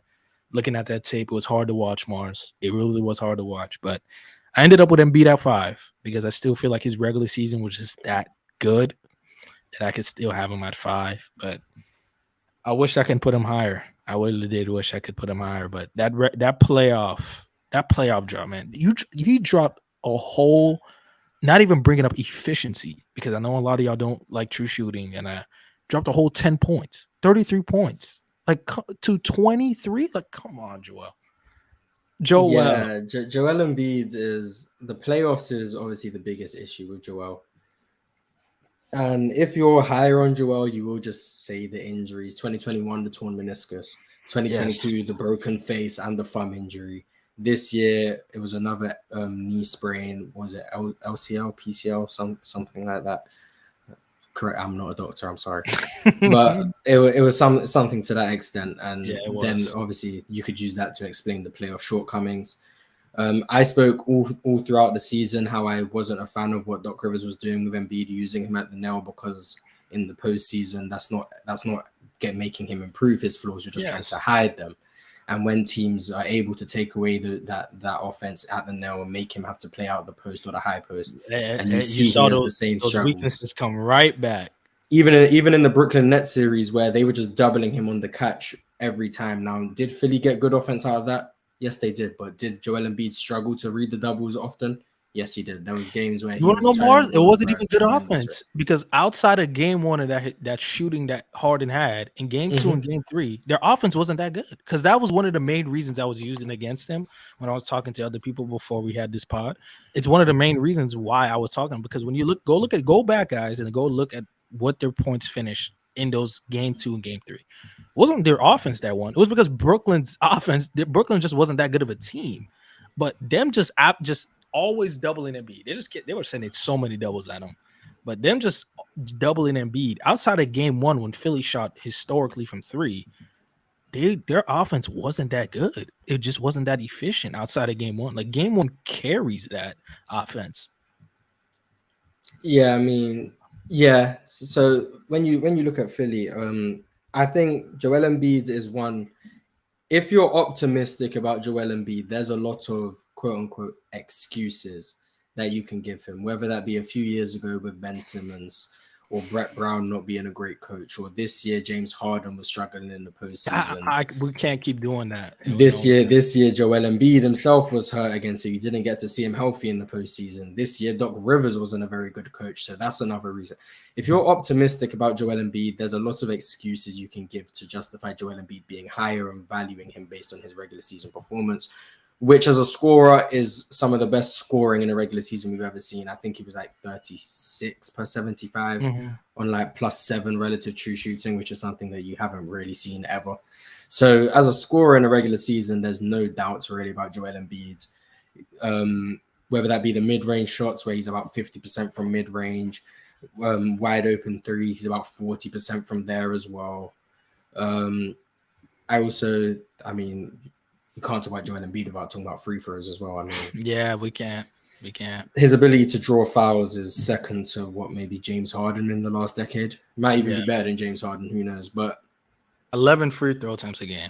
I think the issue with Joel and what makes it so hard is we can't keep waiting for a healthy postseason run to give him put him on the level that we think he should be at. Whereas right now we just have to judge him based on what he's bringing in the postseason. I thought he brought very good defense in the postseason. I will say that. I think even with the knee injury, I think for the most part his defense was very sound. Obviously, Game 7 wasn't great because Jason Tatum decided to make about 26 threes out of drop coverage. But overall, I think Joel Embiid probably has the largest range just based on how optimistic or pessimistic you are. If you're pessimistic about Joel Embiid, you can make an argument for him as low as maybe 9 or 10. But if you're optimistic, I think you can make the argument for him as high as 2. Now, I would disagree with number 2. But I think you can make the argument, especially if you just heavily favor the regular season and believe that's more indicative of who he is. But I still need to see passing improvements at a very rapid rate, because right now the playmaking of Joel Embiid is just not good enough to justify the offense running through him as much as it does, in my opinion. Because in the postseason, when you do force him to make decisions out of a double team or decisions out of the post, you see your offense really does start to struggle. And I think that's why I'm maybe not as high on Embiid as I would like to be. I've been ready to maybe push some Embiid agendas if I saw a healthy postseason, but once again, we didn't see that. So right now, Embiid at 5, I think that's pretty fair.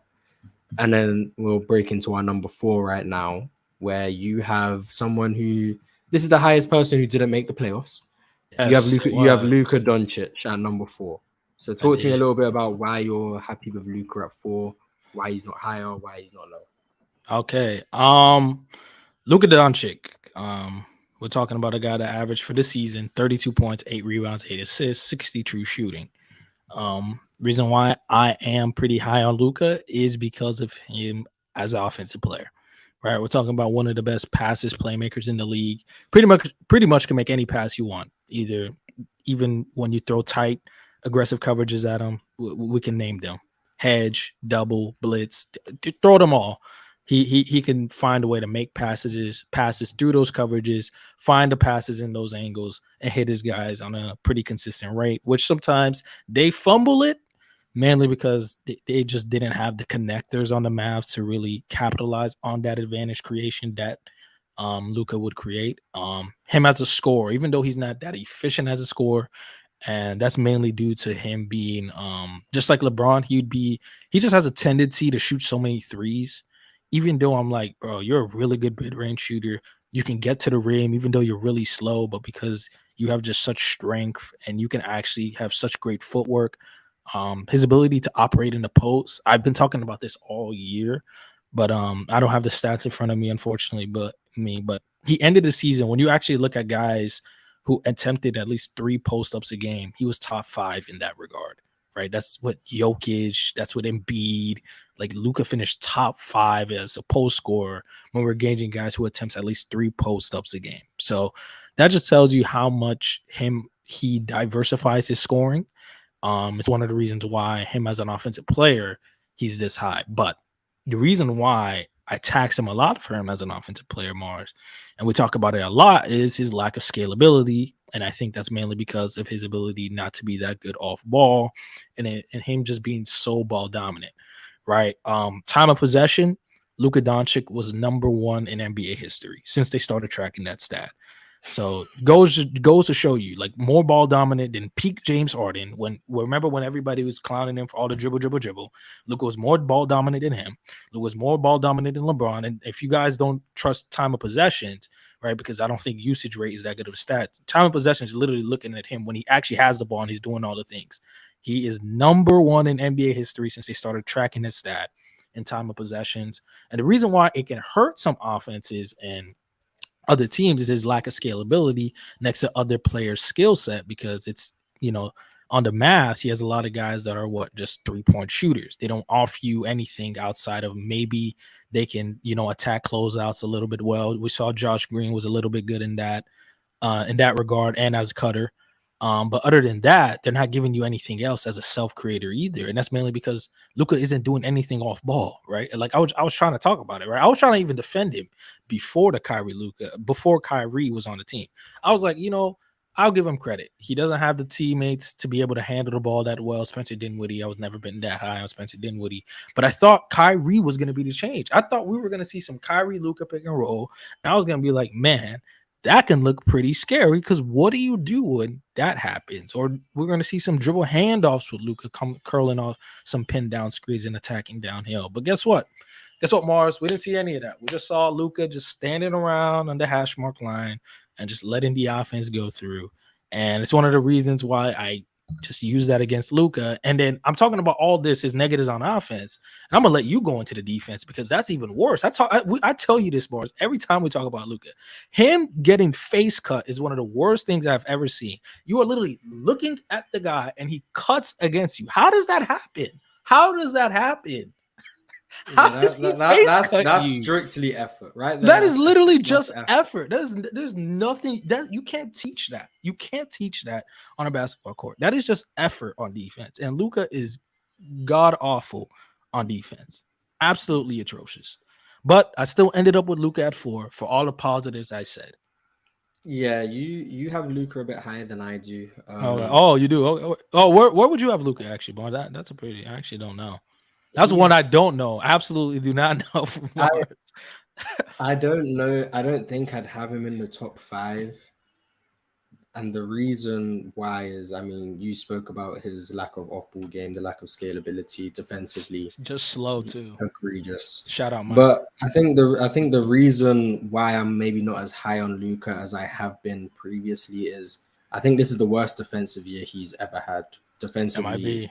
And post-December, it got worse, man. It got really bad. Whether or not that's because he was out of shape, which seems to be a common theme of Luka. Yeah. We speak about him being out of shape quite a lot. Whether or not it's that, why he wasn't putting in as much effort defensively. You spoke about him being face cut. His ability to get around screens is terrible. Yeah. His one-on-one man defense, he doesn't offer any resistance. You're one move and you'll buy him, then he's not going to put in much effort to recover.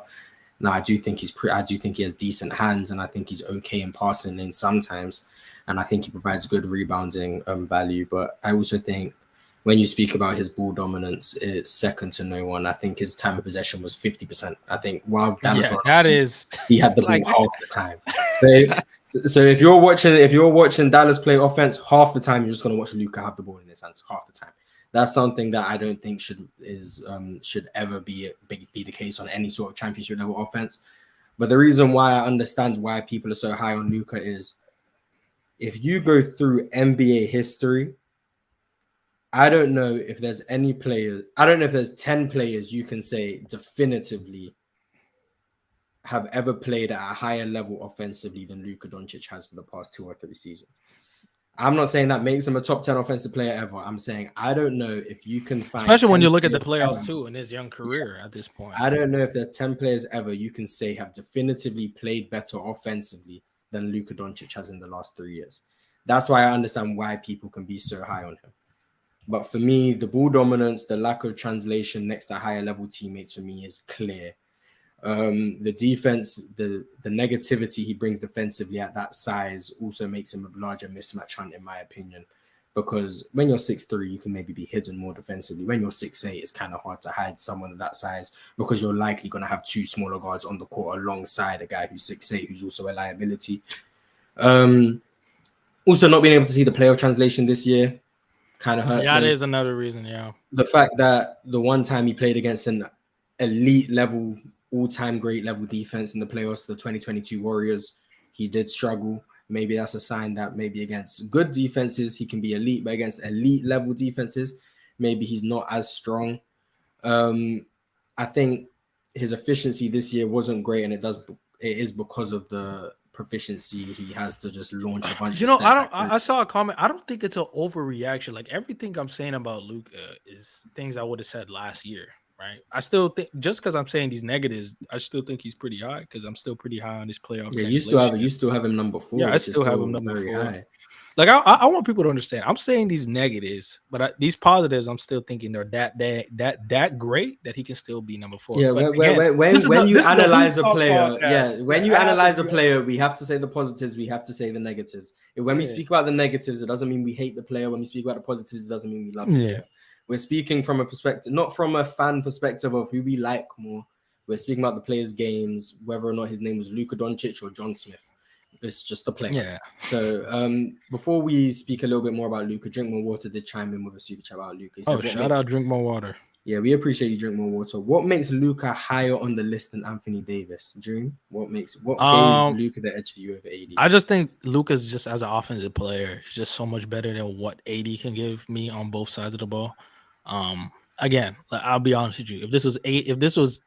I'll be honest. If you pair 2020 AD's offense with this version of AD's defense, we might even have an argument for best player in the world. We'll talk about that, Mars. But unfortunately, I just hold back AD's self-creation so much because of I might even, you know what maybe when you go on you give your opinion too. Because his numbers from the post up in isolation just weren't good, and then when you watch it, it's like it's because his outside, it was so heavily predicated on his outside shooting for his isolation game to be that good, and when that wasn't hitting, it's like AD, other than being a play finisher, what are you giving me as a scorer? And then that's what really holds me back from him being higher than he could be. And I just think Luka's strengths, him as that scorer and playmaker, think those are just he's just that good that I feel like he's over Anthony Davis. Pretty good explanation.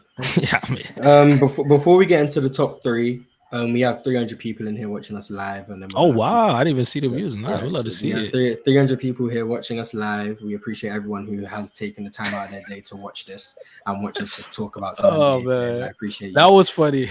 Yeah, I remember when Lowe said Luka was a better 23, 24-year-old than LeBron. Oh yeah, that was bad. That was bad.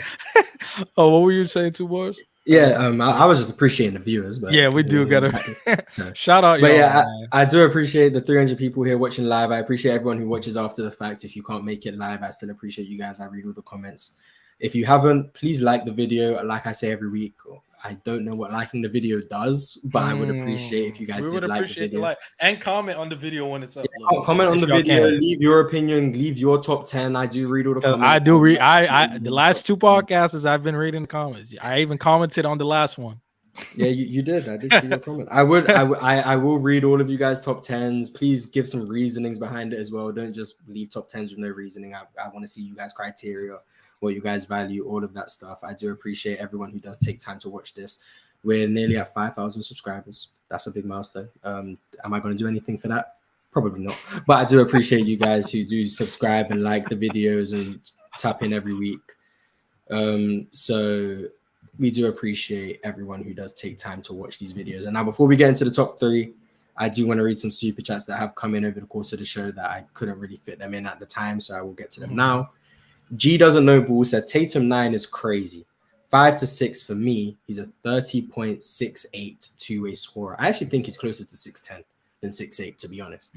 Yeah. But I can see the argument for Jason Tatum in the top 5. Like I said, I think everyone like Dream. I'll be honest. If you're heavily on health too, again, I'm gonna bring up 74 games. Everyone does have ranges. I think Dream wouldn't argue if someone had Jason Tatum at 5. I think there's ranges to everyone. Yeah, there's ranges. So these spots aren't just fixed where this player's at 9, they're stuck there. Like they can move up, they can move down, depending on how you view them and what you value. Like there's ranges to where they could fall on the list. Don't let Tatum get a midi, man. These players are all so great. It's hard to just say one is definitively better than the other. G-Man said LeBron's deterioration is kind of AD's fault. I would like an explanation for that because I don't agree with that. I don't agree with that.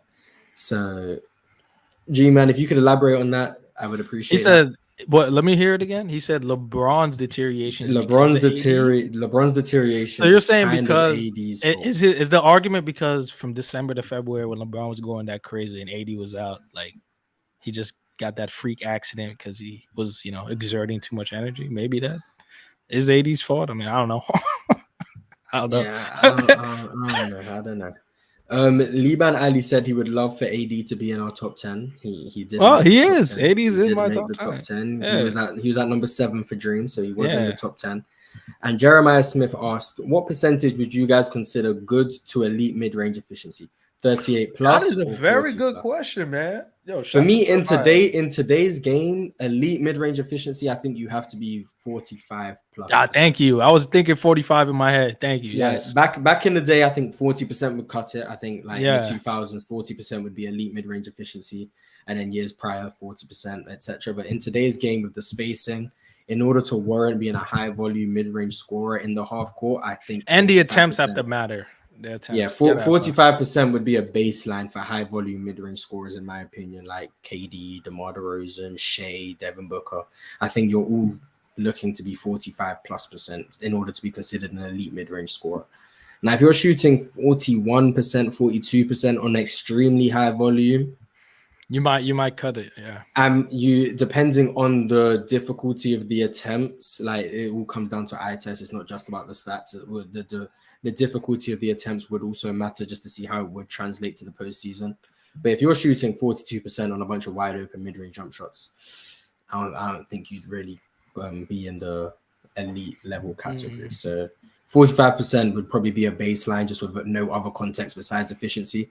45% is probably what I'd be looking at for mid-range efficiency. But without further ado, into the top 3. Finally in this part. This is probably the part that most people are waiting for. You have Stephen Curry at number 3. Stephen Curry. So probably the guy giving the most praise in this show, man. There we go. But I'm going to actually start off negative with him. Let's get negative. The reason why I'm starting off negative, it's not even that negative. I think it's just me. You know what, Mars? I have to admit it. 15 to 17 margins. 15 to 17 Steph Curry is clearly better than 21 to 23 Steph. Okay, so I came to this on that. I did. I came to this realization mainly because I'm watching this version of Steph, especially in the playoffs. Yes, the added strength helps him on defense. Especially, when he has to switch out and help out, other Warriors defenders. The reason why I've changed my mind a lot is because when I went back and watched that other Steph Curry, he is so much quicker than he was back then than now. Now, like so much quicker to me, especially off ball.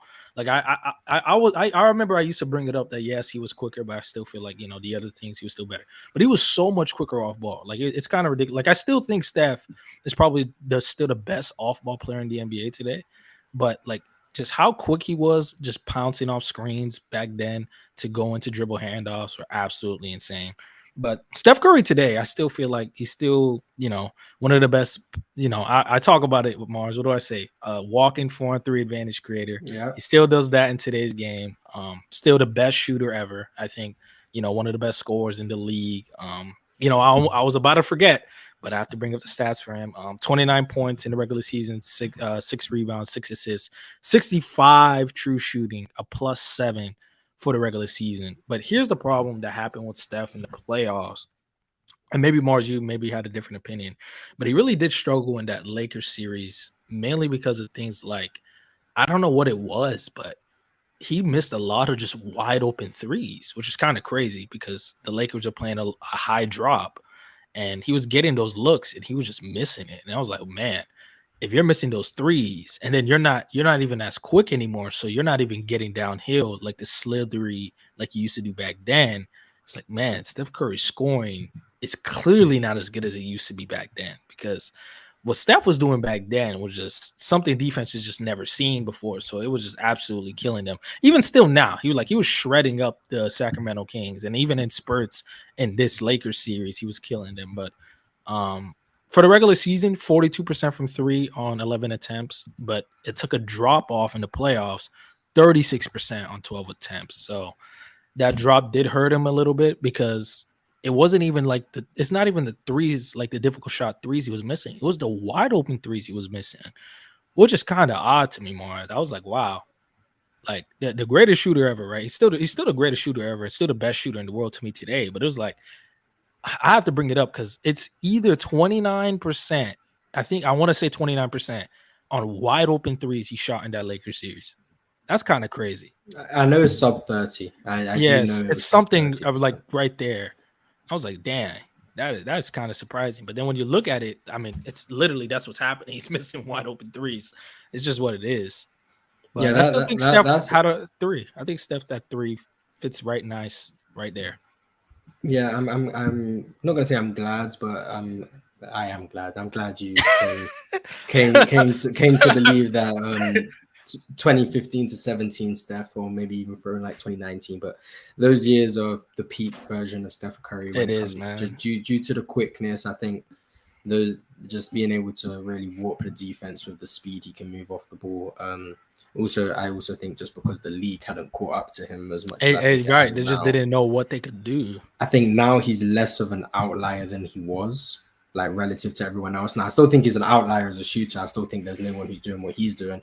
But back then, he was such an outlier that it made him better, in my opinion. That one goes back to the theory of relativity. I'm not Einstein, but the basketball version of theory of relativity. And yeah, speaking about the missing wide open threes, I think that's why you can't take playoff percentages as at face value. I think variance is a big factor in these smaller sample sizes. They only played 13 games in the playoffs. They only had 6 games in the Lakers series. So yes, it's possible that you just have a bad shooting series. It doesn't mean he just got worse as a shooter. He just had a bad shooting series. It happens. Steph Curry at 3, I think makes sense for me. I came to an epiphany a few weeks ago that I remember it. Yeah, that I don't think Steph no longer has a case to be the best player in the world. So I think his range is as high as 2 and as low as maybe 6. I think that's probably his range. So Steph at 3 does make sense. I think you spoke about his added strength. That's very key. I think defensively this year, probably around the same level as he was last year. I don't think there's much difference between 2022 Steph and 2023 Steph. I think it's very similar to the same players. But this year he had the slump in the postseason. Last year he had the slump in the regular season. So is that about age and he can't sustain it for as long as he used to? Maybe. Is that where you're seeing a decline? It's possible. Only played 56 games this year. So there is some injury concerns. So that's why I think you can maybe make the argument for Steph out the top 5. But Steph at number 3, I think, is a very valid spot for him. And now into the top 2, I think this is where most people, they don't know what's coming up now. So at number 2, before I say who it is, Dream, who do you have at number 2? Number 2, I have Giannis Antetokounmpo for 2023, Mars. And I'll be honest with you, Mars. I'm getting, pretty sick of how people are talking about Giannis now. It's absolutely insane. And the reason why I'm starting off like this is because, after that round, after the first round, when they got bounced by the Heat to the 8th seed, right? Even though he got injured, only played 3 games. Like the conversation about Giannis really changed. Like I was really shocked how many people stopped having him as the best player in the world. And I remember because just going back, because I was on PC on Low Show, me just saying I don't think Giannis is a definitive best player in the world, that was seen as such a bad take to a lot of people. It's absolutely insane now that I'm even seeing some people have Giannis 3 or 4, and that now is like a more acceptable take. And I'm like, okay, how worse did Giannis get from last year to this year? Right? I still don't think he was as good as he was last year, but did he get that much worse? I don't think he got that much worse where he's not even top 3 anymore. That's insane to me.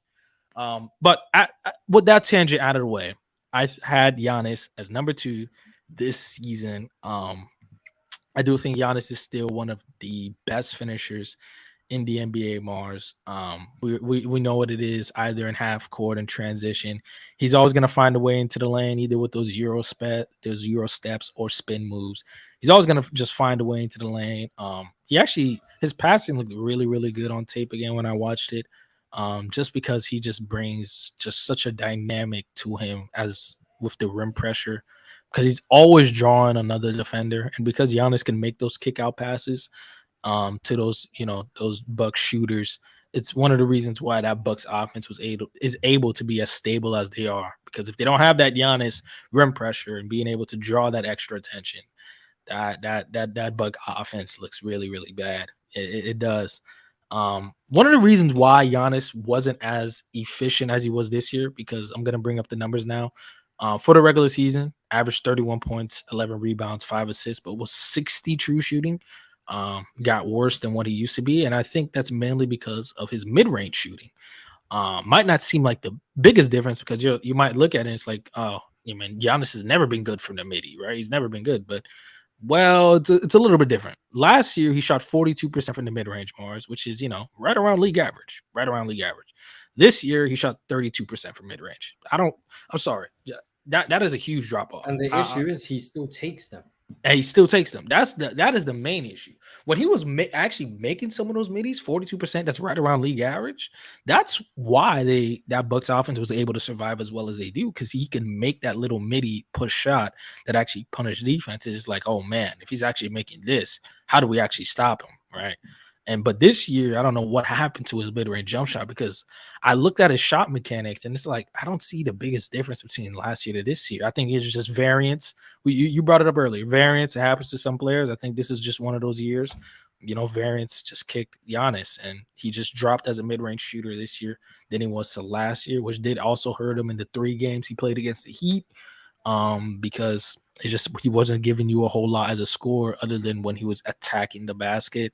But again, I'd even talk about his defense. Still a top 10 defender in the NBA to me, top 5.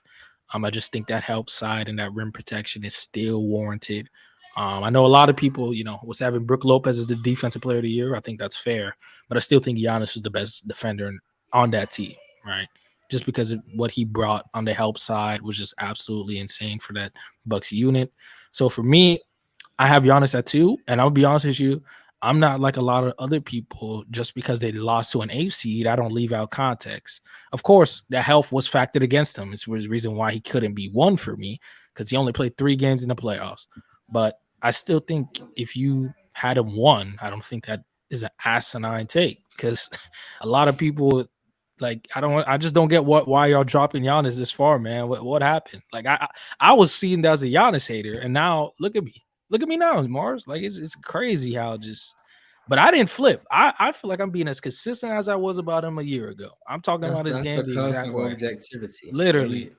When a player wins, back to winning back, when a player wins and you speak about the same flaws when they lose, you're seen as a hater. But then when they lose due to those flaws, Yeah, Everyone else overreacts, and you're just in the same spot because you knew I'm. this is who the player is. I literally just knew that's just who he is. So I just not understand why so many people are just so shocked by it. I'm like, I mean, this is just who he's been.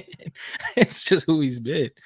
I will say before I get into my spiel, I guess, about Giannis. Um, when you said variance for Giannis's mid-range shooting, do you think this year is the variance, or the year he shot 42% was the outlier, and he's more of 30%? It might just be that year, because when you look at it, Mars, the other surrounding years are all I was gonna say all 30. 30. Yeah, I was gonna say they're all that. Maybe last year was the outlier, but yeah, maybe he's just because last year I remember we spoke about it on Players Choice. I was seeing the post game; it looked more refined. He had a turnaround jump shot over his right shoulder. Wait, he's on the left block. yeah, you try to look at over his right shoulder. Right shoulder, yeah, he had a little turnaround over his right shoulder. The mid-range pull-up was looking okay. He was still shooting at a decent volume at league average percentage. I was like, okay, Giannis is improving. And even that Giannis last year, I still wanted him to take down a little bit the mid-range shooting. Just don't shoot a tenth as many as he was. Yeah, and he still, for some reason, takes threes. Like, there should be 0 threes in Giannis. It really should be 0. Every time he takes the 3, he's bailing out the defense. I think 3 years, he's at 30% on wide open threes, 31% on catch and shoot threes. Like, Giannis just stopped shooting threes. That's a reason. That's another reason why your efficiency does drop in the postseason. Not to mention the free throw deficiencies. I think this year was 45% from the line in the 3 games in the postseason. That's not good at all.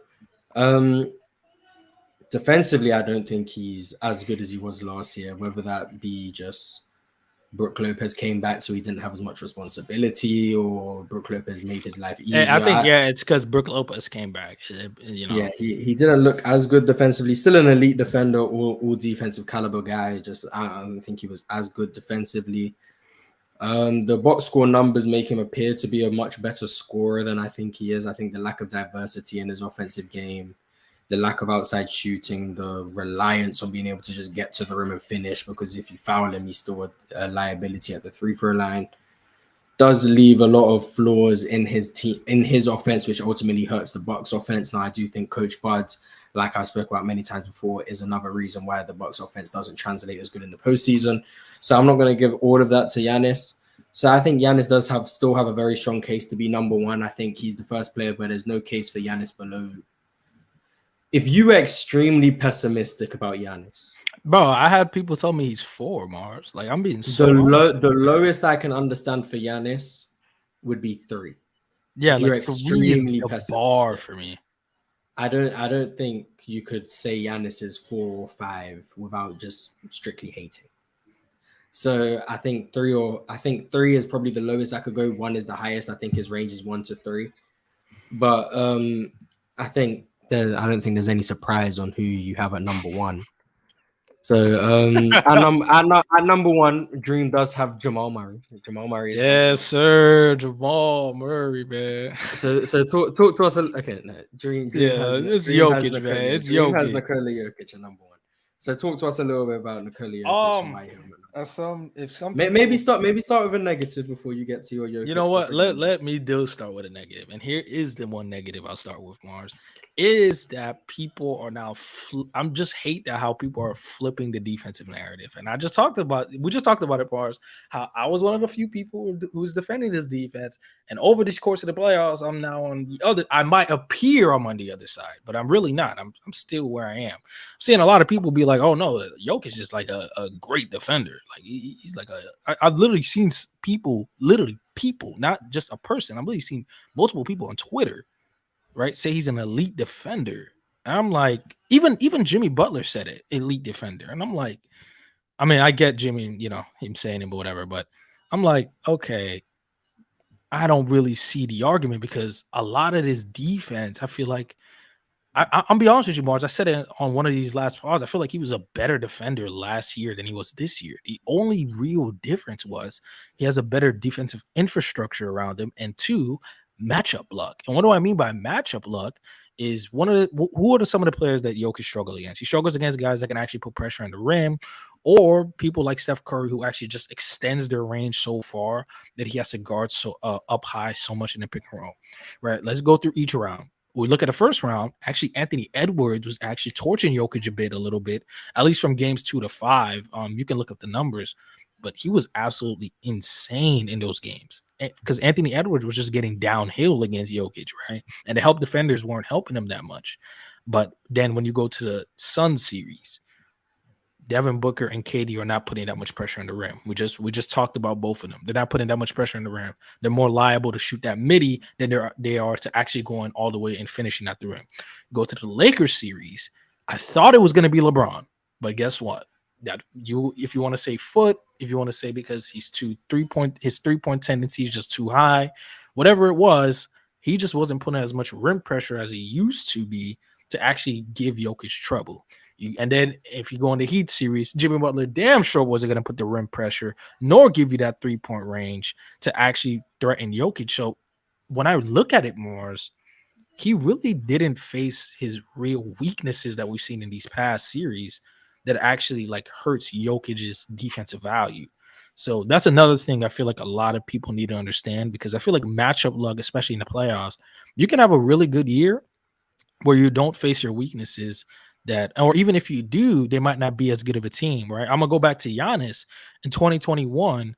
The one team that can actually halt Giannis's offense was the Miami Heat, but their offense just wasn't that good, and they got swept. And then he played the Nets. Come on, their defense was going to do anything to Giannis, the Hawks, and then the Suns.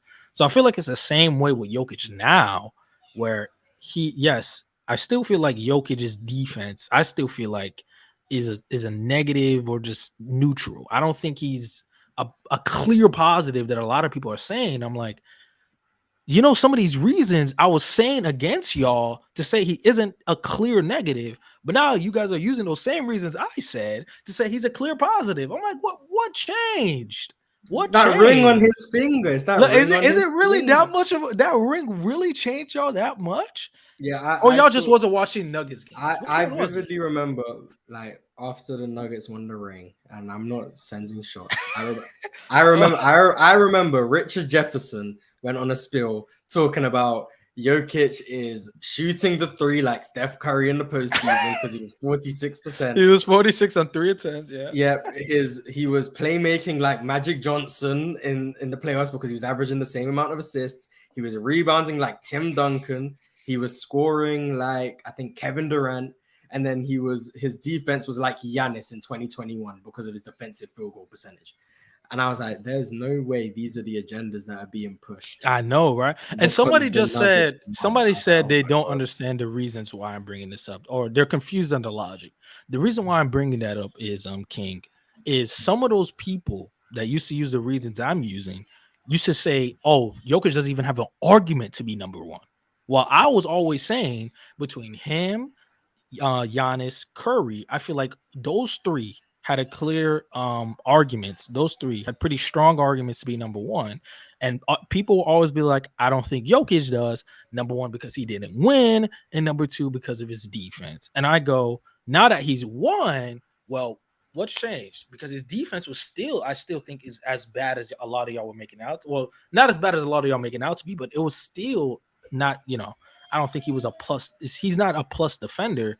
He just has a better defensive infrastructure, and he had more matchup look in this postseason. So his defense didn't appear to be as clear as a negative as it did in the past, because we bring it up, Mars. He didn't have Facundo Campazzo, Monte Morris, Will Barton, Austin Rivers. Now he has Bruce Brown. He has, Brown and Michael Porter Jr., who actually was very good as a backline defender for the team. They bring in KCP, who's one of the best screen navigators in the league.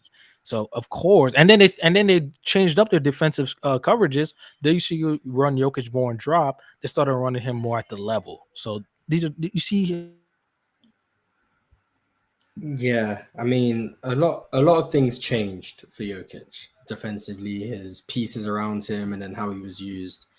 And instead of people just saying that Jokic is very good, Yeah, We didn't know he was very good because we weren't watching Denver. that's if They've you guys they've would say instead that, jumped off a cliff to say Jokic is now better than everyone ever thought because they won, and now his defense is all of a sudden elite, but his offense is now the best ever. So he's clearly the best player in the world.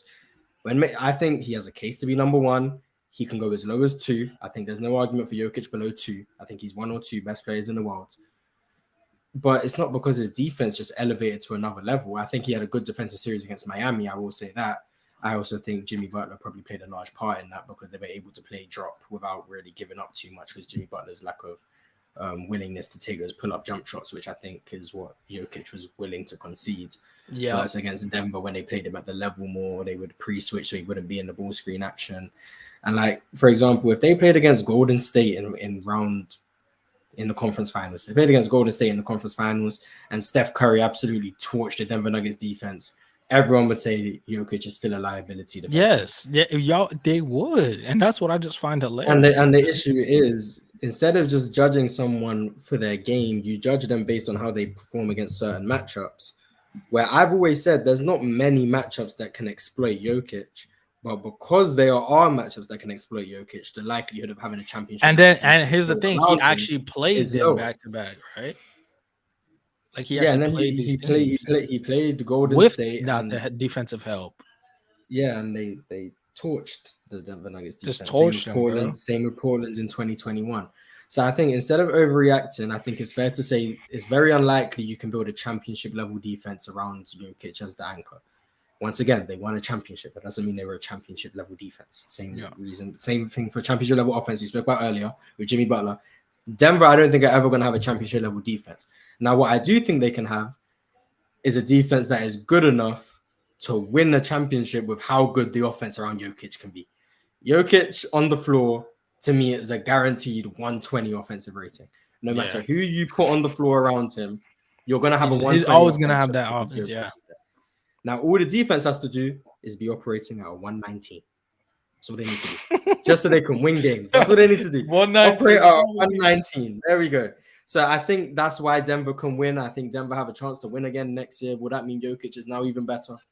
No, unless he does get better. And maybe he does get better. I will say this. That three-point shooting was fake, man. 36% on three. To be fair, based on how wide open they were, I think it's sustainable. Like, man. I do think it's sustainable. The Lakers series. Other than the Lakers series, I feel like most of his threes were wide open. In the Lakers series, you was hitting some step backs, spin, turnaround three. Yeah, that was ridiculous. He was like 8 for 17 in the series, taking shots from 30 feet. Like, okay, yeah, that wasn't sustainable. But I think that's what's in my head. With how wide open his looks were, only taking about 3 a game. I think he shot like he could. I think 40 is actually something he's shown that he can do for sure. Yes. Yeah. So there's that, but we now have that was Dream's full top 10. That was my full top 10, people. Yeah. So for anyone who maybe couldn't keep up, this was the top 10. Dream's top 10. Jokic at 1, Giannis at 2, Steph at 3, Luka at 4. Embiid at 5, Kevin Durant at 6, Anthony Davis at 7, LeBron at 8, Jason Tatum at 9, Damian Lillard at 10, and Jimmy Butler was the honorable mention at 11. Yes. So we're now 2 hours in. We're at the end of the show. I want to compare that to JC's chat from earlier. I remember you, JC. He said Lillard would be at 10, Tatum at 9, LeBron at 8, Embiid at 7. Embiid was unfortunately wrong. KD at 6, that was correct. AD at 5. Swap him and Embiid. Luka at 4, Steph at 3, Giannis at 2, Jokic at 1. He was pretty. Yeah, it's pretty. Besides Embiid and AD, if he just flipped those guys, this would have been Dream's top 10. Yeah, whatever. So shout out to JC for getting that basically spot on. We will see you guys next week. That is the plan. We don't want to miss any more weeks. We will see you guys. I don't know what the show will be about. I am also working. We gotta be honest, man. Yeah, I'm honest. I don't lie to you guys. I don't sell you guys false dreams. I am also working on the new show that will allow you guys to come up and talk hoops with me. If Dream wants to be a part of that, he can. We'll talk about that as well. But I am working on that. That should hopefully be with you guys soon. I can't give you a time, but that should be here sooner rather than later. so you guys can all come up here, talk hoops, real basketball, something that you don't really get an opportunity to do a lot on YouTube. But I appreciate everyone who stuck around, watched the stream. I appreciate everyone who likes the video. I appreciate everyone who sends super chats. We appreciate all of you guys. So until next week, we will see you. You'll see